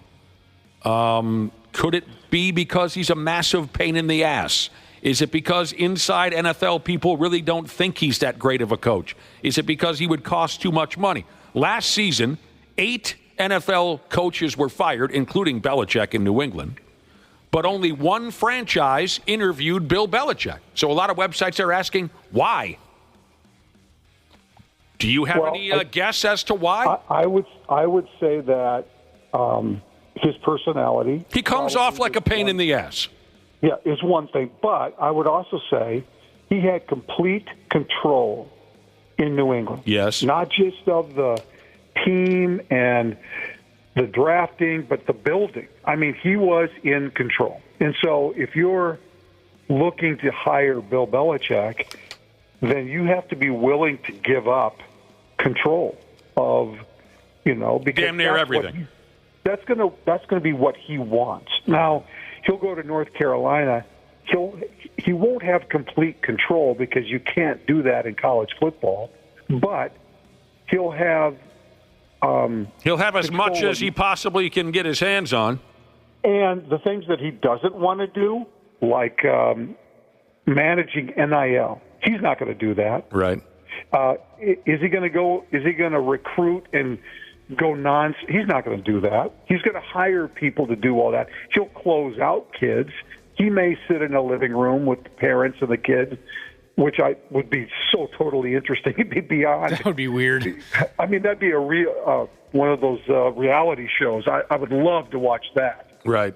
Just to see him, relate to parents and an 18-year-old kid, but he'll have as much control as he needs to have in order to have success. But I think that's probably a couple of reasons why.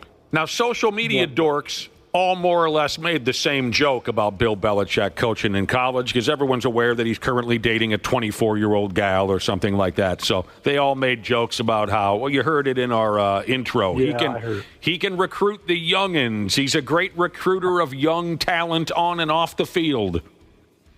They all went the same route with that. So, okay. Yeah. Personally, I don't like the guy. But he, like you said, he certainly brings a lot of extra interest to college football and especially the University of North Carolina, who they're a basketball school. I looked at it last night, and I thought about this. What would happen if he showed up at Minnesota? How excited would people be? People would go crazy. Just in general. So now take that. Probably times it by 10 at North Carolina, where they've had very little success in college football. In fact, the last time I think they won the ACC, I think Lawrence Taylor was still playing for him. Oh.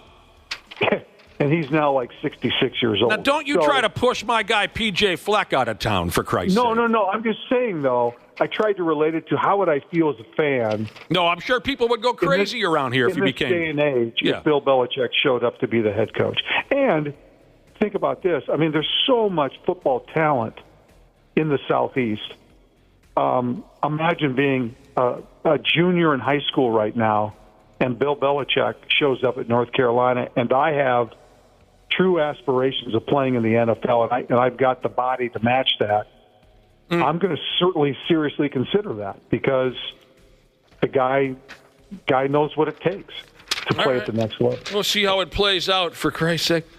Furthermore, more college football stuff. What do you think of this, Randy Shaver? An Ohio lawmaker wants to make it a felony to plant a flag at Ohio State's football stadium. Soft. After what happened between the Michigan Wolverines and Ohio State Buckeyes. How do you say their name? Just another reason why people hate Ohio State. This is the softest thing I've ever heard. When they planted a flag. Oh, no. It says here, when the going gets tough, the petty start crying. This lawmaker is calling it the Ohio Sportsmanship Act. They're hoping to make it illegal to pull what Michigan did a couple weeks ago and plant a flag in their football stadium. They want to make it a fifth. Yes, Randy? You know what solves that problem? Win the game? Just beat the frickin' Michigan Wolverines. That's what solves the problem. God. To win the game. What movie, Josh? to win the game. What is War my Games? War Games? Matthew Modine? No. Broderick. Yes. 19. How do you I'm going to go with 82. Yes, Ashley. How do you think the players feel about this? Do you think some of them are like, yeah, it should be illegal, but They don't give two pumps. I imagine the majority of them are like, come on, now this makes us look like sissies. Yeah, they've already transferred out to a different school. They don't care.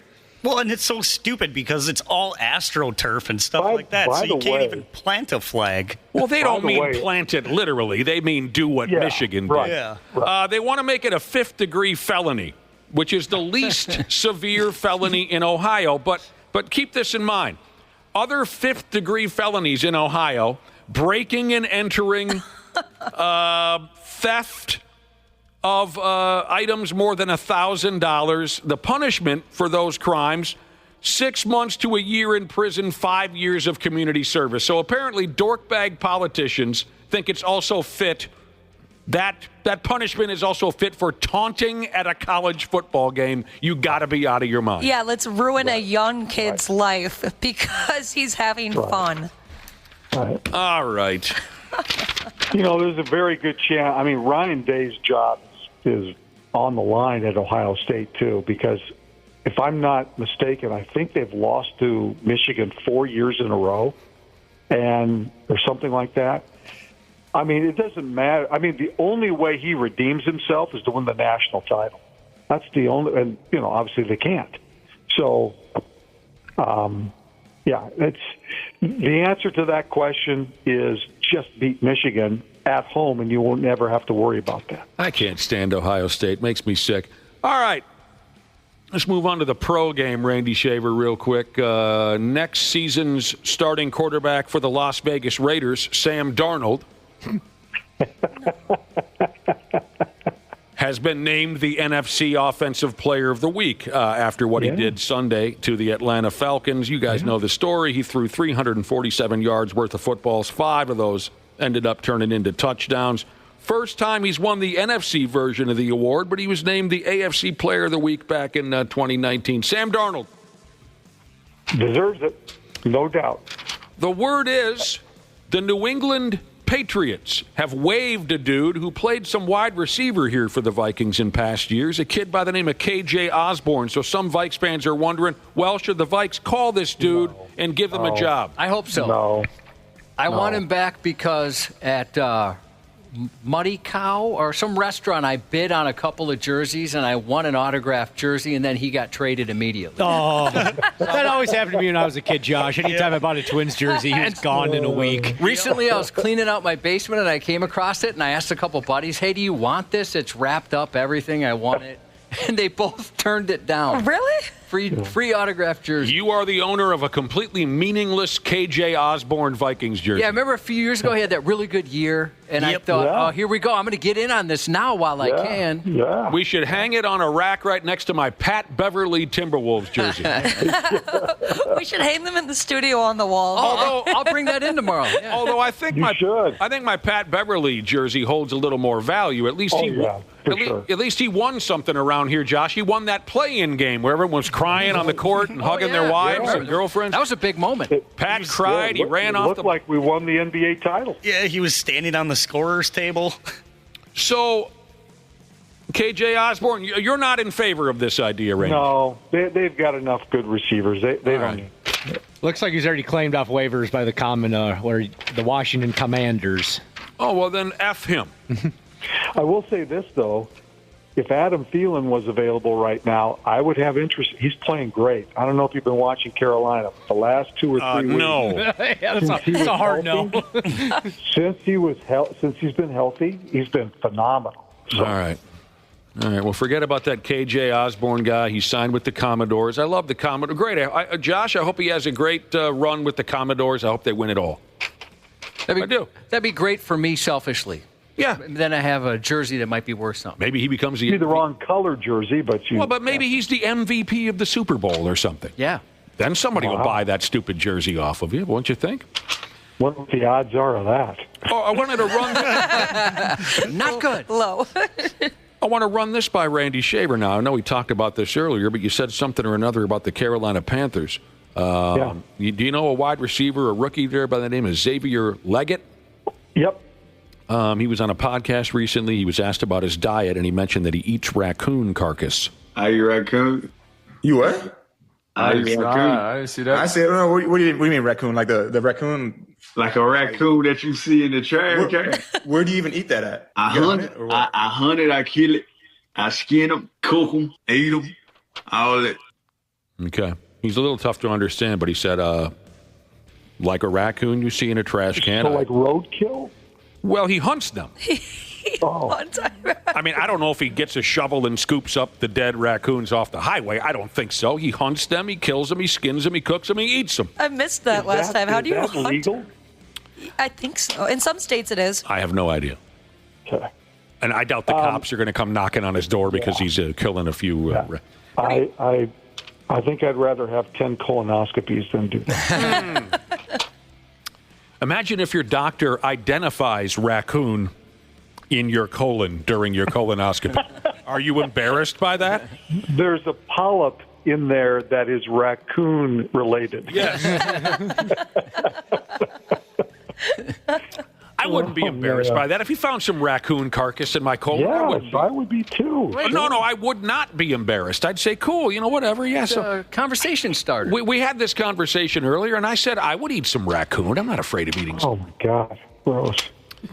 This guy grew up in the sticks, a place called Mullins, South Carolina, and they like that kind of thing out there. Raccoons, squirrels, bunny rabbits. He said the last time he ate raccoon was at Thanksgiving dinner. Oh. I mean, I don't think it was the main course. That's what I'm picturing. It like posed like a turkey would be. Yeah. They serve it in a trash can. Yeah. Yeah, trash can lid. I'm guessing it was a side dish, but I don't know. We had a boss who moved here from the South not too long ago. And sorry, too big of a hit. When I met his wife, she told me she eats squirrel. And she said up here, the neighbors kind of looked at her like she was a nutcase. She would hunt them.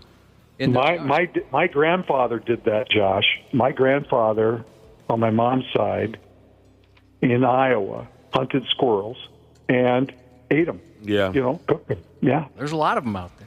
Yes, not bad. It's a little. In fact, one of my first ever show and tells. Remember show and tell when you're like in of course, kindergarten, definitely. first grade, was to bring 2 squirrel tails, freshly cut squirrel tails, to show and tell. Your grandfather gave you these squirrel tails. Yep. You brought them to show and tell. And then I had to explain that my grandfather hunted squirrels, and of course everybody was grossed out in my school. That's awesome. Didn't go over very well. I thought it would take a lot more to gross out a class full of Iowegians. I thought it would take a lot more than a couple of squirrel tails. Yeah, that's city Iowegians. They're not used to. Oh, the city. It's Thursday night football tonight. The Los Angeles Rams and the San Francisco 49ers. Big game. A lot at stake. There is a lot there, and I will not watch. I should watch this? Wait a minute. Tell me about everything that's at stake. It's week, whatever it is, week 14, week 15. This is almost playoff time in fantasy football. So there's a lot of the line. Oh, that kind of at stake. Because aren't both of these teams are not going anywhere, are they? No, that's not true. They're both battling in the NFC West. I think there's a lot at stake. All you had to say was fantasy football. I'm in. I'm in. You're all about that. No, there's a lot at stake. Okay, all right. Rams and 49ers tonight. It ought to be something. The Pigs are back home to play the Edmonton Oilers tonight at their home rink. If you have a television, they say game time is at 7:30 on ESPN Plus and or Hulu. Now, a lot of hockey is yet to be played in this National Hockey League season, but I saw the number one goaltender here with the Man-Bear Pigs, old Phil Gustafsson. He was mentioned in an article about 3 goaltenders who could be on their way to snatching up that Vezina trophy, handed out at the end of the season to the top goalie in the league. At the end of the day, I think about women. Really? I think about women's bodies.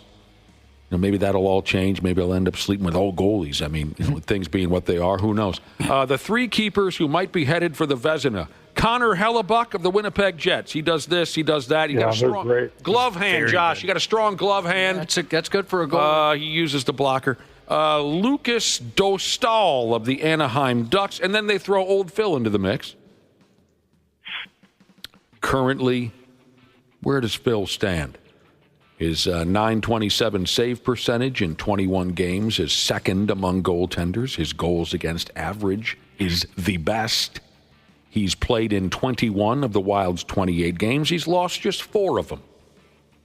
Of those 21 games, 9 of them, he saw more than 30 shots on goal. So he's busy out there, and he's getting the job done. They say, barring any late-season struggles, Phil will be a name on many Vezina ballots at the end of the season.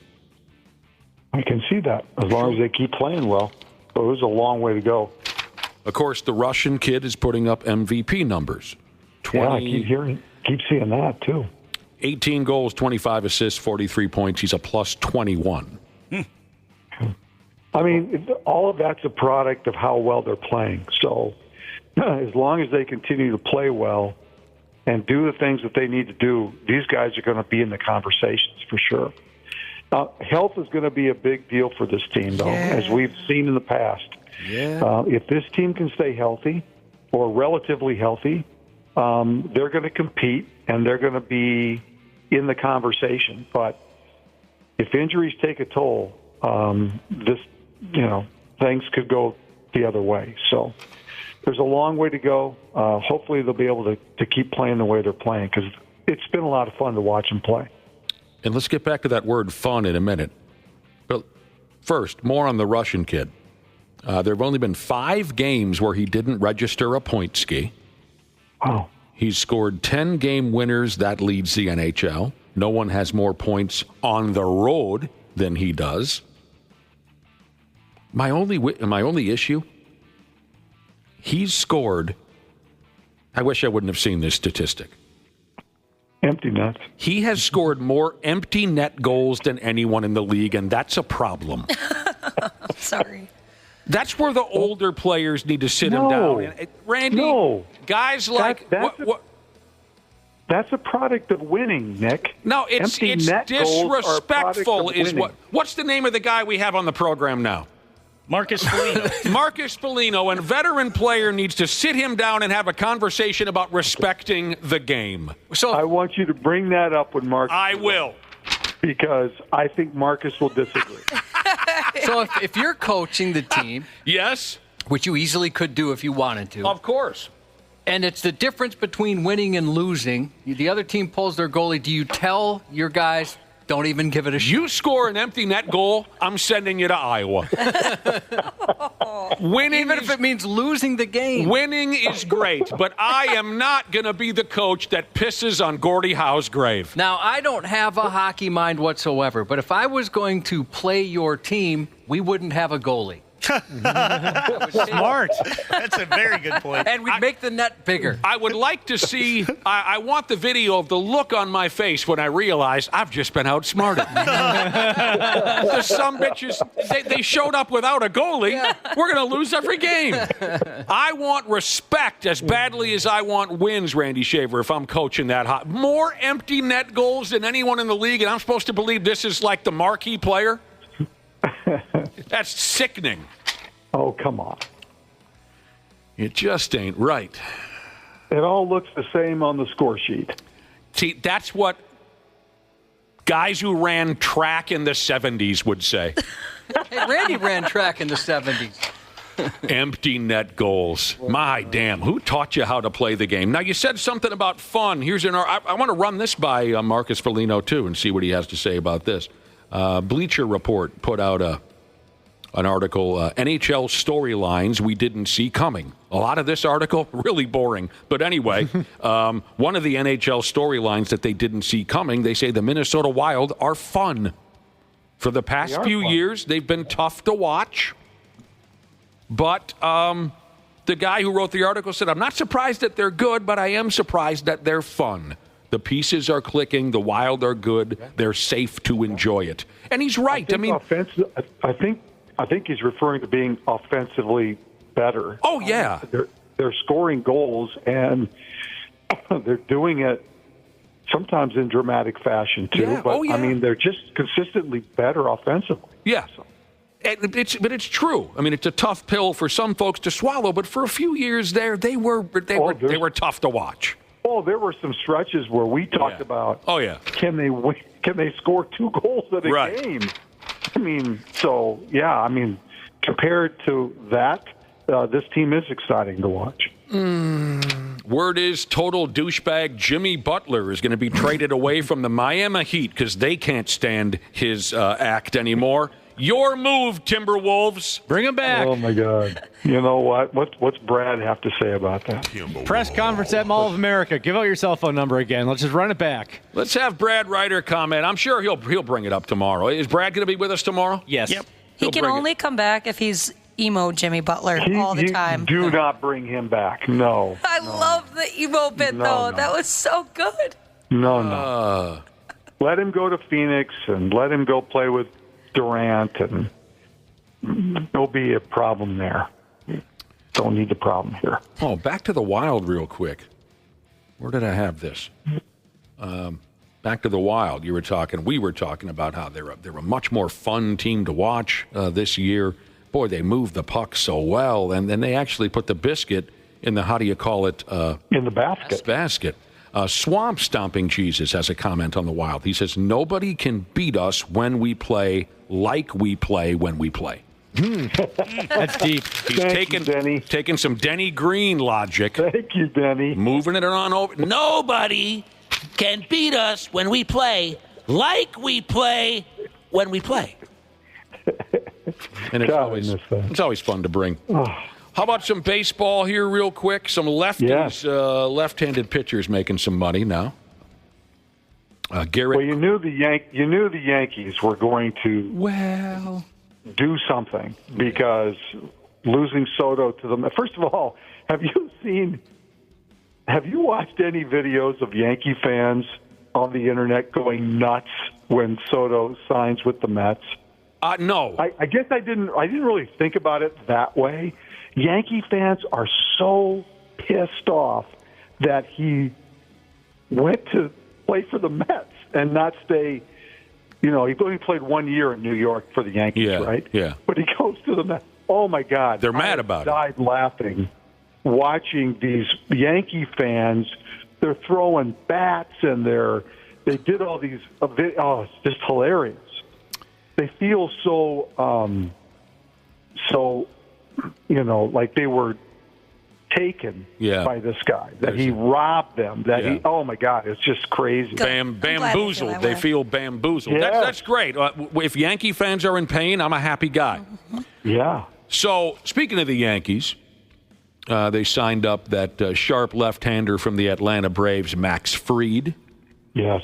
Okay. And it's the largest guarantee in Major League history for a left-handed pitcher until tomorrow, or something like that. Exactly. Garrett Crochet, another lefty, traded from the White Sox to the Red Sox. Boy, they gave up a lot, too. Boston did. A lot of prospects. Yeah, the 4 prospects they gave up are all in their top 18 in their farm system. In fact, the catcher that they gave up, I think his name is Reed. This guy is like Major League ready, and I was reading yesterday, they have, in trades, have picked up 3 of, I think, the top 5 or 6 catching prospects in baseball, all on their roster for the White Sox. You can only put one on the field at a time. I understand. They're going to be terrible again this year, for sure. But if these young guys, it's kind of like Detroit a little bit. If these young guys figure it out, 2 years, 3 years from now, when the White Sox are in Nashville, they'll be really, really good. Yeah, I wish I would have been a lefty. Lefties are where it's at. Well, what they spent, 8 years, $218 yes, for Max Fried? on Max Fried, yes. Yeah, I mean, we bat an eye at that now. That's nothing compared to what Soto I was watching Aaron Boone on MLB Network. Oh, yuck! I know you hate him. Yeah. Sounds worse than the colonoscopy prep. Yeah, but he he was talking about, the Yankees will. Everybody thought they're going to go out and sign some big hitter because they lost, arguably one of the best hitters in baseball in the middle of their lineup. But there are a number of different ways that you can win in baseball, and one of them is to have the best rotation in baseball. And adding Max Fried to that rotation certainly gives them a leg up on a lot of teams. He's phenomenal, Max Fried. But lefties in big league baseball, you just don't find a great lefty anywhere. Those sumbitches get paid. It's been that way since the beginning of damn time. I thought you said before. Go ahead, sorry. It makes you wonder, too, what's going on in Atlanta that they decided not to, because they've got a great payroll. They've got money. Why they didn't try to keep Max Fried? I think it's the Atlanta Thrashers. That team is doing really well down there, and sports fans are more focused these days on the Atlanta Thrashers. It might be, yeah. I don't know, because Atlanta's had a great team for a number of years. Hell, they were just in the World Series a few years ago. Now, what were you going to ask, Josh? Well, I thought you said before, you just mentioned you wanted to be a lefty. I wish I would have been a lefty. You've said before you wanted to be real good with both hands. And you called that, what did you call that again? Oh, I have. You're right. I sometimes I forget. I have always wanted to be amphibious. Yeah. You've said that many times. No way. Where you could pitch with your left or right equally well. Called being amphibious. Yeah, everyone knows that. Yeah, amphibious. What else did I have for you? Josh, when you get on a snowmobile. It's been a while. And you hit a jump. How many times can you turn that sumbitch over? How many flips can you do? On purpose? 0. By accident? As many as you need. They're going to be doing this. Oh, no, this isn't snowmobiles. This is snowboarding. Snowboarding, how many flips can you do on a snowboard? I've only snowboarded once. I could probably tumble pretty good. Randy, have you snowboarded before? I'm from Iowa, dude. We don't do that. They don't have hills big enough. I was born in the early 60s, or when were you born? We don't do that. Late 50s, early we used to take cardboard boxes. We'd cut the cardboard up and then slide down the hill on a cardboard box. I remember doing that. Yeah. You had laces on the basketball, everything back then. Yeah. An event's coming back to St. Paul called the Red Bull Heavy Metal. And I was mistaken. It's not snowmobiles, it's snowboards. And they hit jumps and they do backflips. And everyone's got a nipple ring and a pink mohawk. And it's a big friggin' deal. February 1st, they set up all the ramps or whatever you call it in the snowboarding world. They set them up right there at the state capitol. And it's a riot. And they're back for a second year in a row. Yeah, it looks cool. Why did they leave? They go here, they go there. They want to try to mix it up, right? But then they figured, well, we do really well in St. Paul. We'll come back to St. Paul. I remember last year I went, but when they were building everything, they were worried because we didn't have enough snow. Oh, that's right. So they had to bring it all in. Yeah. Bring in snow from Wisconsin. And before we go, Randy Shaver, let's give folks another heads up on this pickleball party you got coming up now. Registration's happening right now. For a 2-day event Randy Shaver is putting on. The Drop Shot Pickleball event in Shakopee. That's January 11th and 12th, so we're getting there. Yep. Says here last year you raised around $15,000 in support of your cancer community. Yep. No duper rating required, right, Randy? That's right. You can suck eggs at this. You can suck eggs. Yeah. And we encourage you to suck eggs. Yeah. So you're telling me I could come and play, and I've never touched. I know nothing about pickleball. I'd be good. Well, actually, from what you've told us, you have some experience with a paddle. Maybe you'll. And you know what? That qualifies you. He ain't kidding. She's told us this before. It disturbs me, but you mentioned you used to have one hanging on your bedroom wall. Yeah. Now it's tucked away. Because I learned my lesson. When's the last time you just cracked a guy on the ass with that sumbitch? Just whoop-ha! It wasn't too long ago, actually. Maybe a couple weeks ago, because I found it when I was going through stuff, and I thought, oh, fun. Who was the guy? My boyfriend. Oh, your boyfriend. Yeah, of course. Bet he loves that information being out there. It's in a violent way, not a sexual way. You'd be fine, Ashley. You'd be fine. So, do you have a duper rating, Randy? I don't. I mean, if I did, it would be pretty bad. So, I like playing. I like playing. It's fun. Yeah. It's good exercise, but I don't play enough to warrant a duper rating. So, folks, show up, sign up, come by and play some pickleball. It's in Shakopee again, January 11th and 12th. Going to raise some money for Randy Shaver's Cancer Research Fund. It's $120 per team. Like we were saying, all levels available. Men's, women's, doubles, prizes. If you're a winner, you get a prize. Your sponsors, oh my day, you got the Culvers people on board, Rock Elm, and all the way down the line. So it should be a hell of a deal. It's a great facility down there. The guys do a great job, and the last year was a big success. First time we've ever done it, and we're really happy to be back again too. So it'll be fun. Outstanding. Thank you, Randy. We're good for now. Tomorrow's Friday, and Brad Ryder will be back. I know you always miss Brad. And again, I mean, all kinds of things can go wrong, but as we sat right here, right now, I think we have a special guest tomorrow, so you and Brad Ryder can get involved in a fresh edition of Who Dis? Oh, very nice. We're going to take a crack at that tomorrow. If it all falls apart, don't get all pissy with me. So good. Things fall apart. So we'll see. That's what we're hoping for tomorrow. All right, sounds good. Thanks, Randy Shaver. We'll talk to you. There's a douchiness to them. The 93X Half-Assed Morning Show. Standard Heating and Air Conditioning wants to wish you a happy holiday season and wants to let you know that Standard Heating is ready if you face a heating emergency. Their expert team is available through the holidays to make sure you stay warm and safe, no matter what. Become a Smart Club member so that you'll have peace of mind knowing that you're covered for the upcoming winter season. For more info or 24/7 emergency heating services, call 612-824-2656. Comfort you deserve since 1930. Named one of the best personal finance podcasts, The Stacking Benjamin Show with Joe and his friends makes financial literacy fun. Back when I needed money, a lot of money, there were things that I did during my I need money years. One was really stupid. I didn't pay any attention to my expense line. I just thought if I keep making more money, life will get better. And that is a total lie. If you never keep track of the bottom line, no matter how much money I made, I spent that and more. I can attest to that. Yeah, I would just mess that up. Find out more by searching the Stacking Benjamins podcast wherever you listen. Half-Assed Morning Show. I have come here to chew bubblegum and kick ass. And I'm all out of bubblegum. On 93X. By damn, it's Thursday. It's cold. I'm old. Rick Springfield had a movie called Hard to Hold. Where am I going with this, Josh? Welcome back to the 93X Half-Assed Morning Show. Love you very much. Can I say something about Rick Springfield? Sure. Solid actor. I like his stuff. Give us a little background on that opinion. I've seen him on a couple shows, like I think it was Supernatural, where he played kind of a badass. I think everything he's in, he plays kind of a badass. Handsome guy. He's kind of got leading man looks. He can sing. No question. Yeah, I like that Rick Springfield reference. Maybe you'd like to see a little more of him.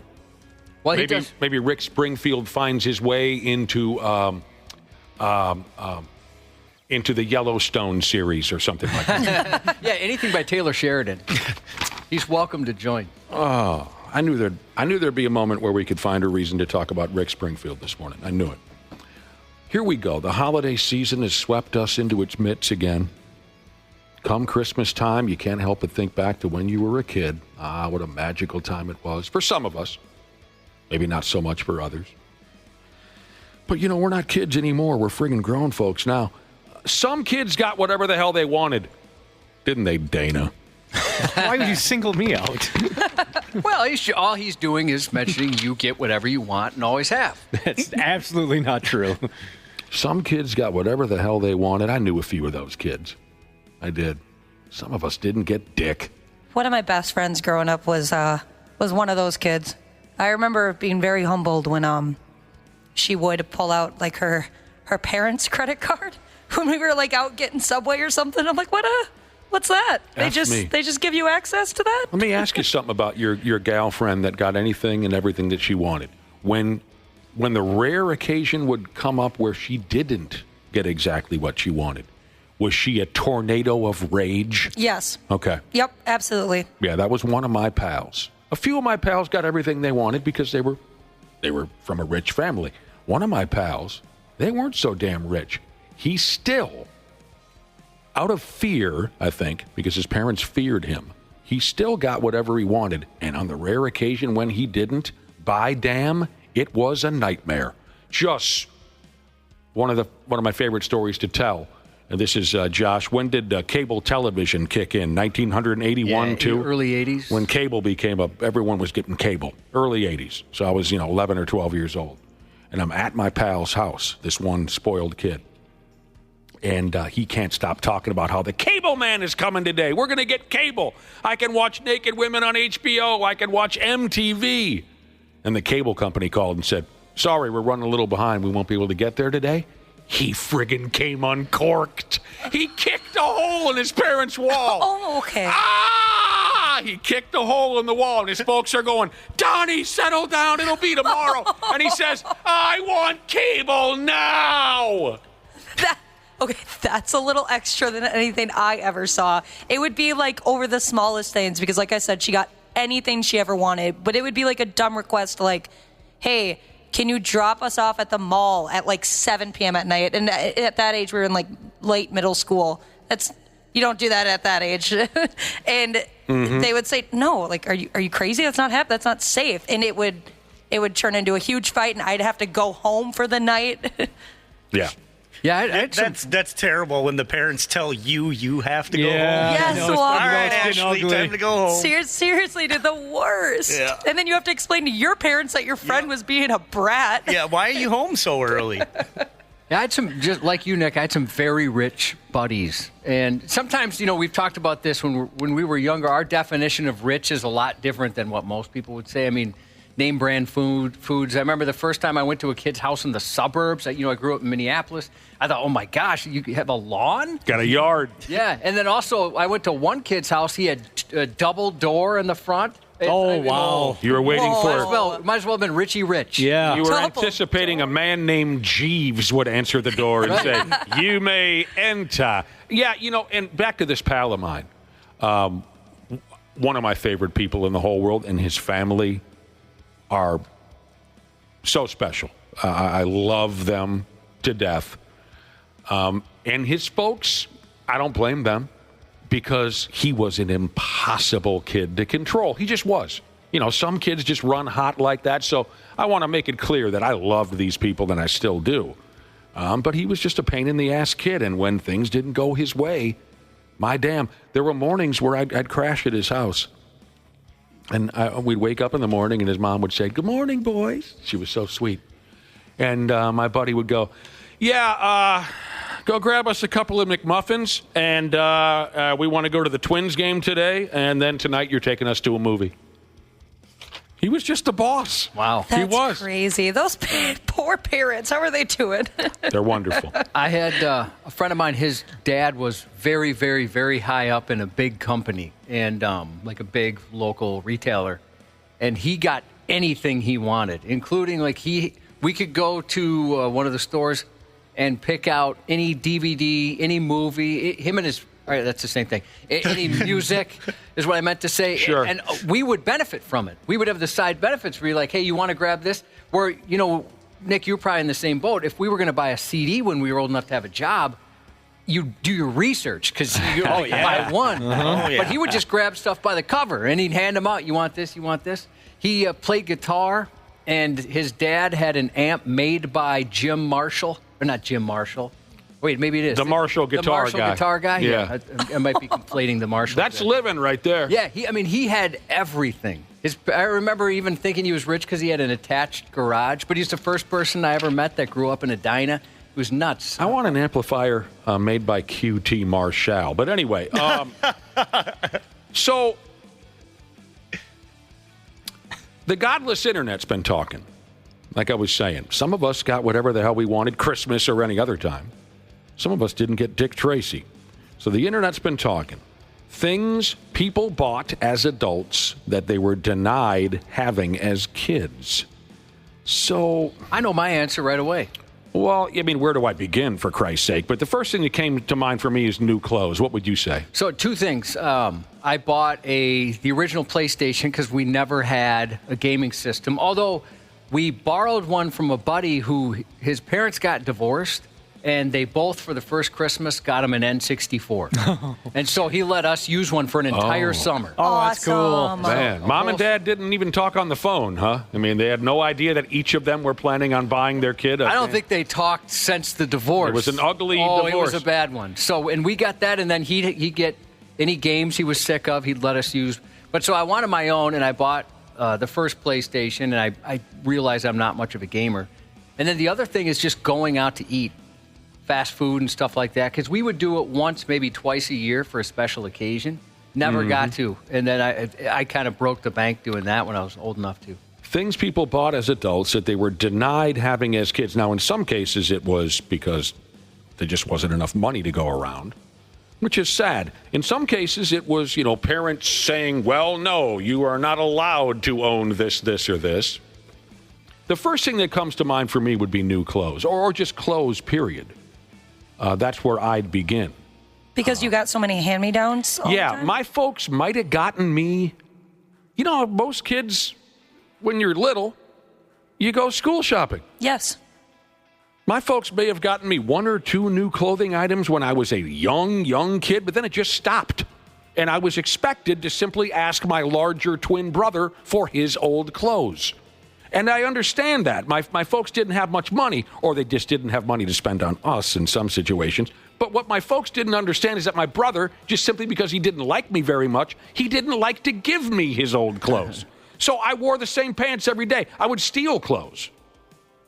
That's just the beginning. I'm at the point in my life where I'm getting hand-me-ups, where my oldest, he's giving me clothes he doesn't want. Oh, that's cool. So some of the nicest clothes I have is stuff that he no longer wanted. Me and my mom do that.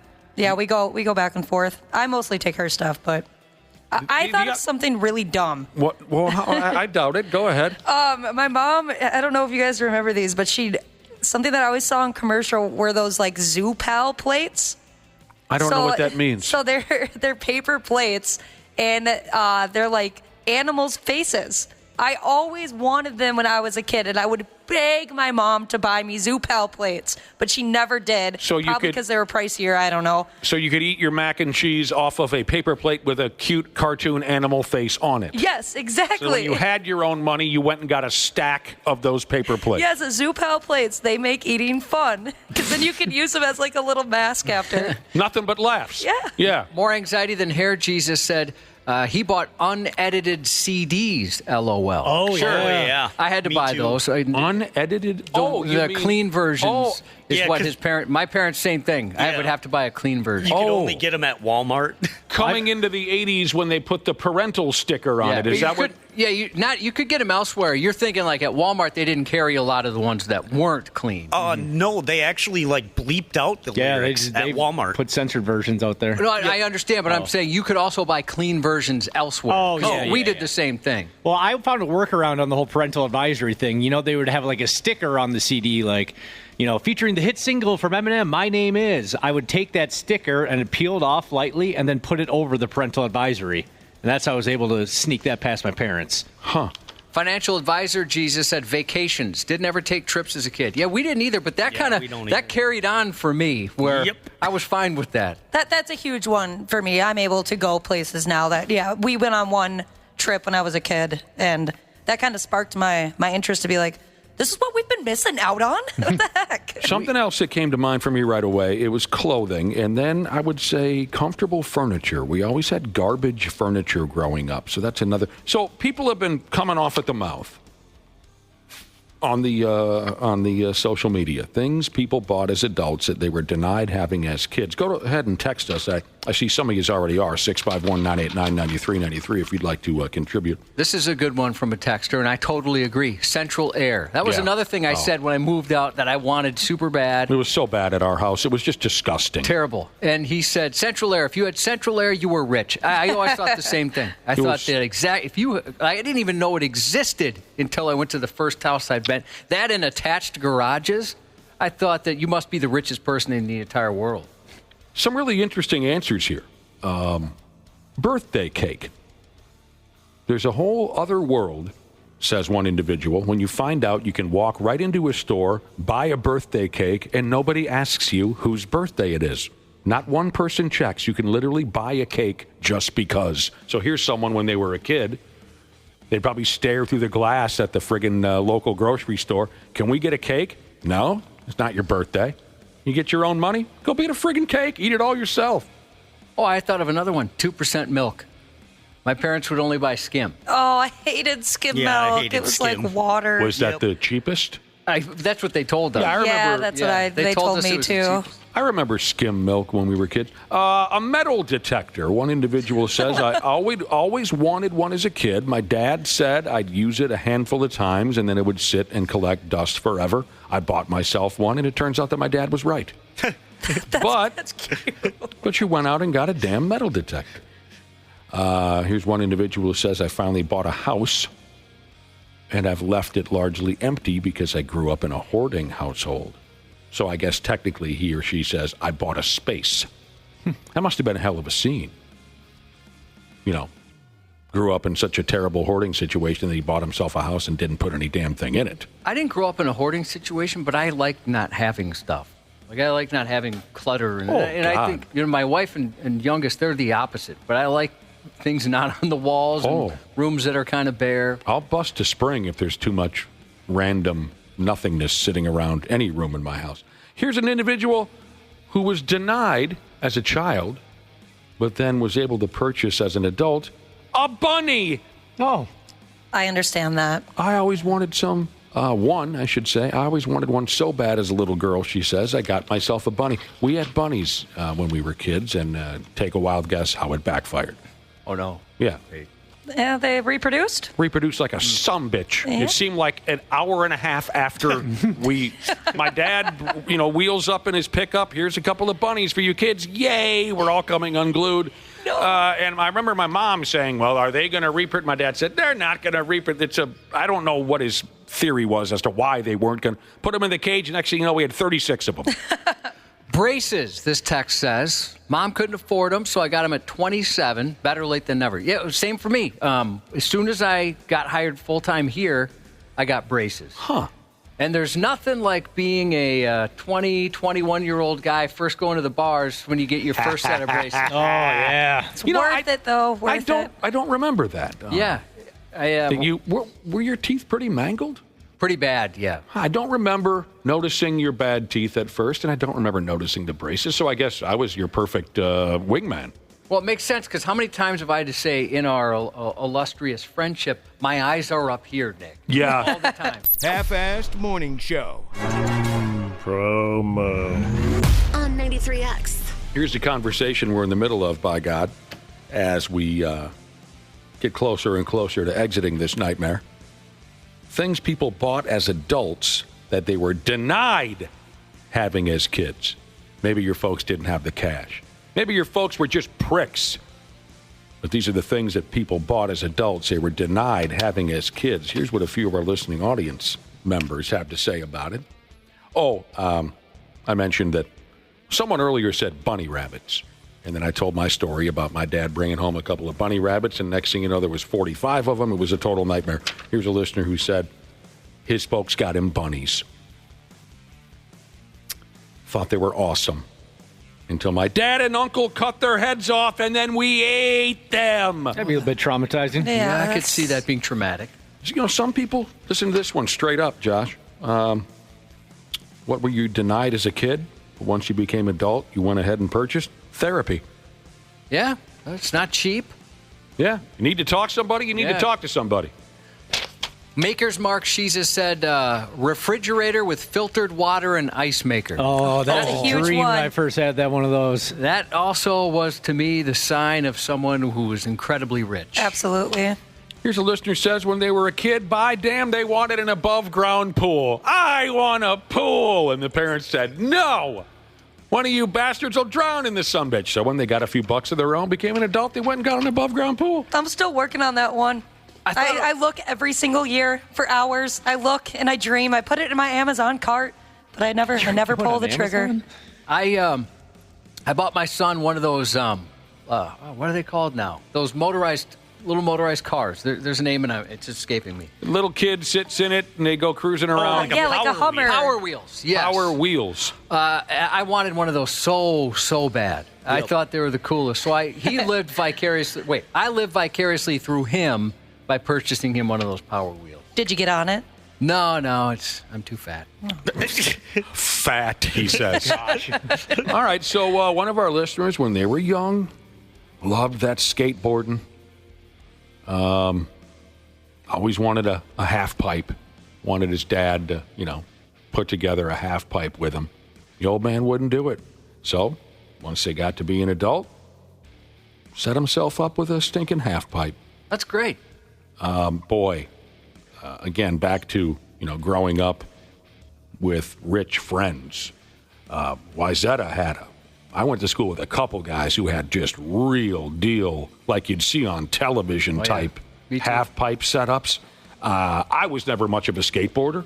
I tried it a few times, but I would just hang around waiting for someone to get hurt, and it would happen every time. One of my buddies. It was hilarious. This was in high school. He made one himself. That's impressive. Wow. His dad was a contractor, so he grew up learning how to do that, but his dad didn't even help. He wanted to do it on his own. He made it himself. It was awesome. I would just sit there and wait for someone to at least split their lip or something. One dude broke his leg so badly his foot spun around 360 degrees. Oh. And I was there to see it, and it was friggin' awesome. That does sound cool. Same kid who built the half pipe, I saw him scalp himself on a quarter pipe. That was pretty rough.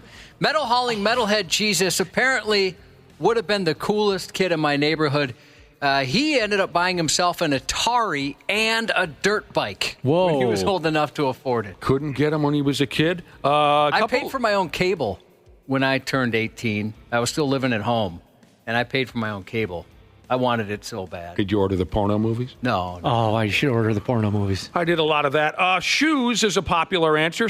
I should say cool, hip, like Nikes and whatnot. A lot of our listeners or folks said no. You don't have to wear those fancy schmancy shoes. We'll just get you these sumbitches from, from Kmart. When they got their own money, they went and bought cool tennis shoes.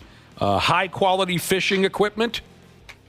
Yeah, cool. Definitely, yeah. A lot of pets. People who weren't allowed to have pets growing up. I think I went a little overboard when I moved out. Well, what did you do? I wanted everything. Ended up with 3 dogs, a kitten, I had some chickens, and a you're rooster, talking about a pets. goat. Yeah, I just wanted all of the pets, and then I had all of the pets, and then you forget that you have to take care of them, and they cost a lot of money. And sometimes when you have all those pets, they get old and they pass away, and with that many, there's a lot of sadness. There's a lot of death. Well, some of them will try to kill you also. Or each other. So what are you down to now? Now I just have 3 dogs and a cat. That sounds ridiculous. Yeah. You've still gone too far. I know. For God's sake. Okay, stop at 2. 2 dogs is enough. For anybody thinking about the third, 2 is a perfect amount.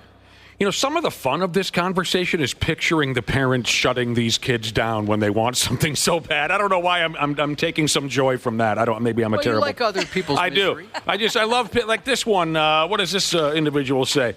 I always wanted the cookies at the grocery store, the ones with the frosting smiley faces. That's cute. And can I have the cookies with the No. So there's some reason I'm getting a big kick out of that. I should have had kids because I would enjoy that kind of a thing. No. Enjoy that. My grandparents were obsessed with margarine. They would never get butter. So one listener says, now I buy so much friggin' butter. Oh. You know what? We never did either.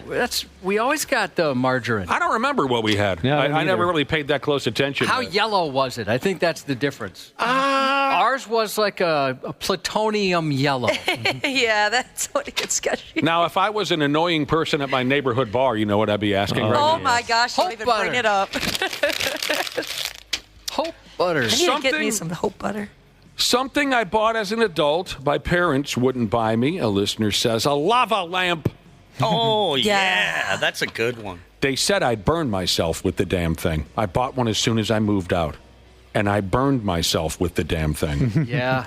That reminds me of sorry, go ahead, Josh. I was just going to say, I can't remember one of the kids, we wanted one, and we bought one, and I burned myself on that thing. They get really hot. Why do they get so hot? The lava lamps remind me of water beds.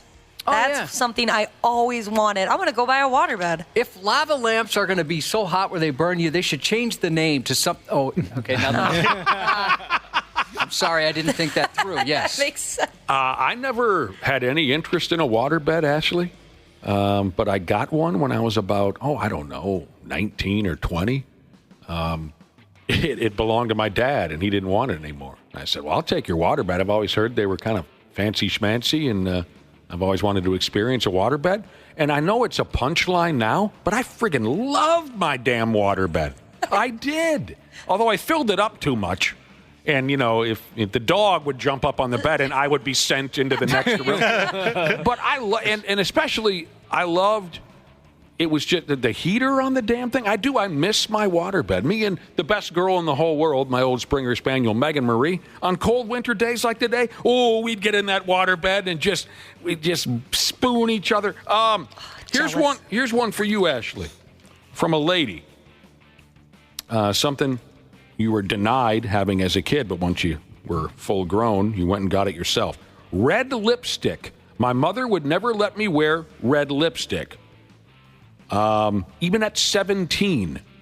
Wow. She'd make me throw away red lipstick if she fought it, because her mother would say, only whores wear red lipstick. How does your wife feel about that? Because she hates whores. How would she feel about red lipstick? Is she okay with red lipstick? She probably also likens that to whorish behavior. She probably does, if you ask my wife about it. So now this gal, now that she's a grown person, she wears red lipstick all the damn time. My mom always tried to get me to be more girly and put a little bit of color on my lips. So I think she would be geeked if I wanted to wear red lipstick. Were you not girly? No, I was not. I picture you girly. I didn't wear pants that went above my knee until about the 8th grade. I didn't like short shorts. I always wore my hair in a ponytail. My mom was super psyched because, she just waited her whole life and had 3 boys and finally got her little girl, and I didn't want anything to do with the dresses. Here's a listener who says, how about this idea, Mom and Dad? How about more than one friggin' flavor of cereal in the cupboard? Is that possible? Just wants to have more than one flavor. So now they got 6-8 different boxes of cereal up in the cupboard. We got the strawberry one. We got the chocolate one. That's living right there. Isn't it fun? I mean, honestly, you think about these things and how different it was as your kid. But you're right. That was a big deal. Like the name brand foods, the multiple kinds of cereal. If you ever saw something like that, you thought, that's living. Or the cereal that came in an actual box, not just the bag. Oh, yeah, we always got the bag bargain brand with the funny names. Yeah, the names are just a little bit off from the, something like Special O's instead of Cheerios. There was, I think it was Barsaw Jesus that said, his was a goofy one. He always wanted an electric can opener. And I got to say, I always thought those seemed pretty cool as well. I want one of those, too. Or one of those can crushers for the recycling. Oh, those are fun. My dad had one of those, and we would fight to crush the cans. Yeah. It was such a good job for us. My dad's like, all right, go ahead. Chemical sales Jesus sounds like he got hooked on heavily caffeinated drinks because his folks never allowed them. They would only buy Sprite. Chemical sales Jesus says, rest in peace, Surge Cola. Dad never let us drink Surge. Do you remember their slogan? No. All the sugar and twice the caffeine. Yep. Really? Are you kidding me? I remember it. I would never have the courage to drink a Surge. God, I'd drop dead. We used to walk down to PDQ. Yes. And then we'd buy one of those. I used to suck that stuff down all the time when I was a kid. Any spare change I had, we'd go to the gas station like you, Josh, and buy Surge. Coca-Cola brought it back a few 5-6 years ago for an anniversary, a limited run. I tried it. It was absolutely disgusting. Oh, was it? Yeah. I was like, how did I drink? I immediately got a stomach ache. I was like, how did I just take down a 6-pack of these on a Friday night? Yeah, the marketing worked. Mm-hmm. I remember same as you. Uncles would come over, or my grandma would come over and write you a check for $3 or whatever, and that would go right down to PDQ. To buy some snacks. They had everything down there. And they usually, a cute gal behind the counter. I'll tell you that. All right, we got to get going again. Before we do, a couple things. If you text the word Panther to 651-989-9393, our Luther Bloomington Kia text line, You get a chance at Wild tickets as they take on the Panthers next Wednesday for him. Then for her, you're qualified for a 1.5-carat diamond from Arthur's Jewelers, your one-and-done store for holiday gifts, including 10,000 outstanding gifts. For tickets, check out wild.com/hockey tickets. Prize sponsor is the Minnesota Wild and Arthur's Jewelers. Best of luck to Rug Burnt Nipples Jesus, who has a job interview today. Hopefully she uses a different name. That's from Blacktop Mojo Mofo Jesus. Texas Stallion Jesus text in a happy anniversary shout out to his wonderful wife of 26 years. Happy belated birthday to Rye Guy from your big bro Ram It Sideways Jesus. Stay warm and have a great Thursday. The 93X half-assed morning show. 93. The 93X Half-Ass Morning Show podcast is sponsored by Standard Heating and Air Conditioning. New episodes drop each weekday. If your podcast platform has ratings, go ahead and give us 5 stars and maybe give our enemies 1. Thanks, and here's a word from our sponsor. Standard Heating and Air Conditioning wants to wish you a happy holiday season and wants to let you know that Standard Heating is ready if you face a heating emergency. Their expert team is available through the holidays to make sure you stay warm and safe, no matter what. Become a Smart Club member so that you'll have peace of mind knowing that you're covered for the upcoming winter season. For more info or 24/7 emergency heating services, call 612-824-2656. Comfort you deserve since 1930.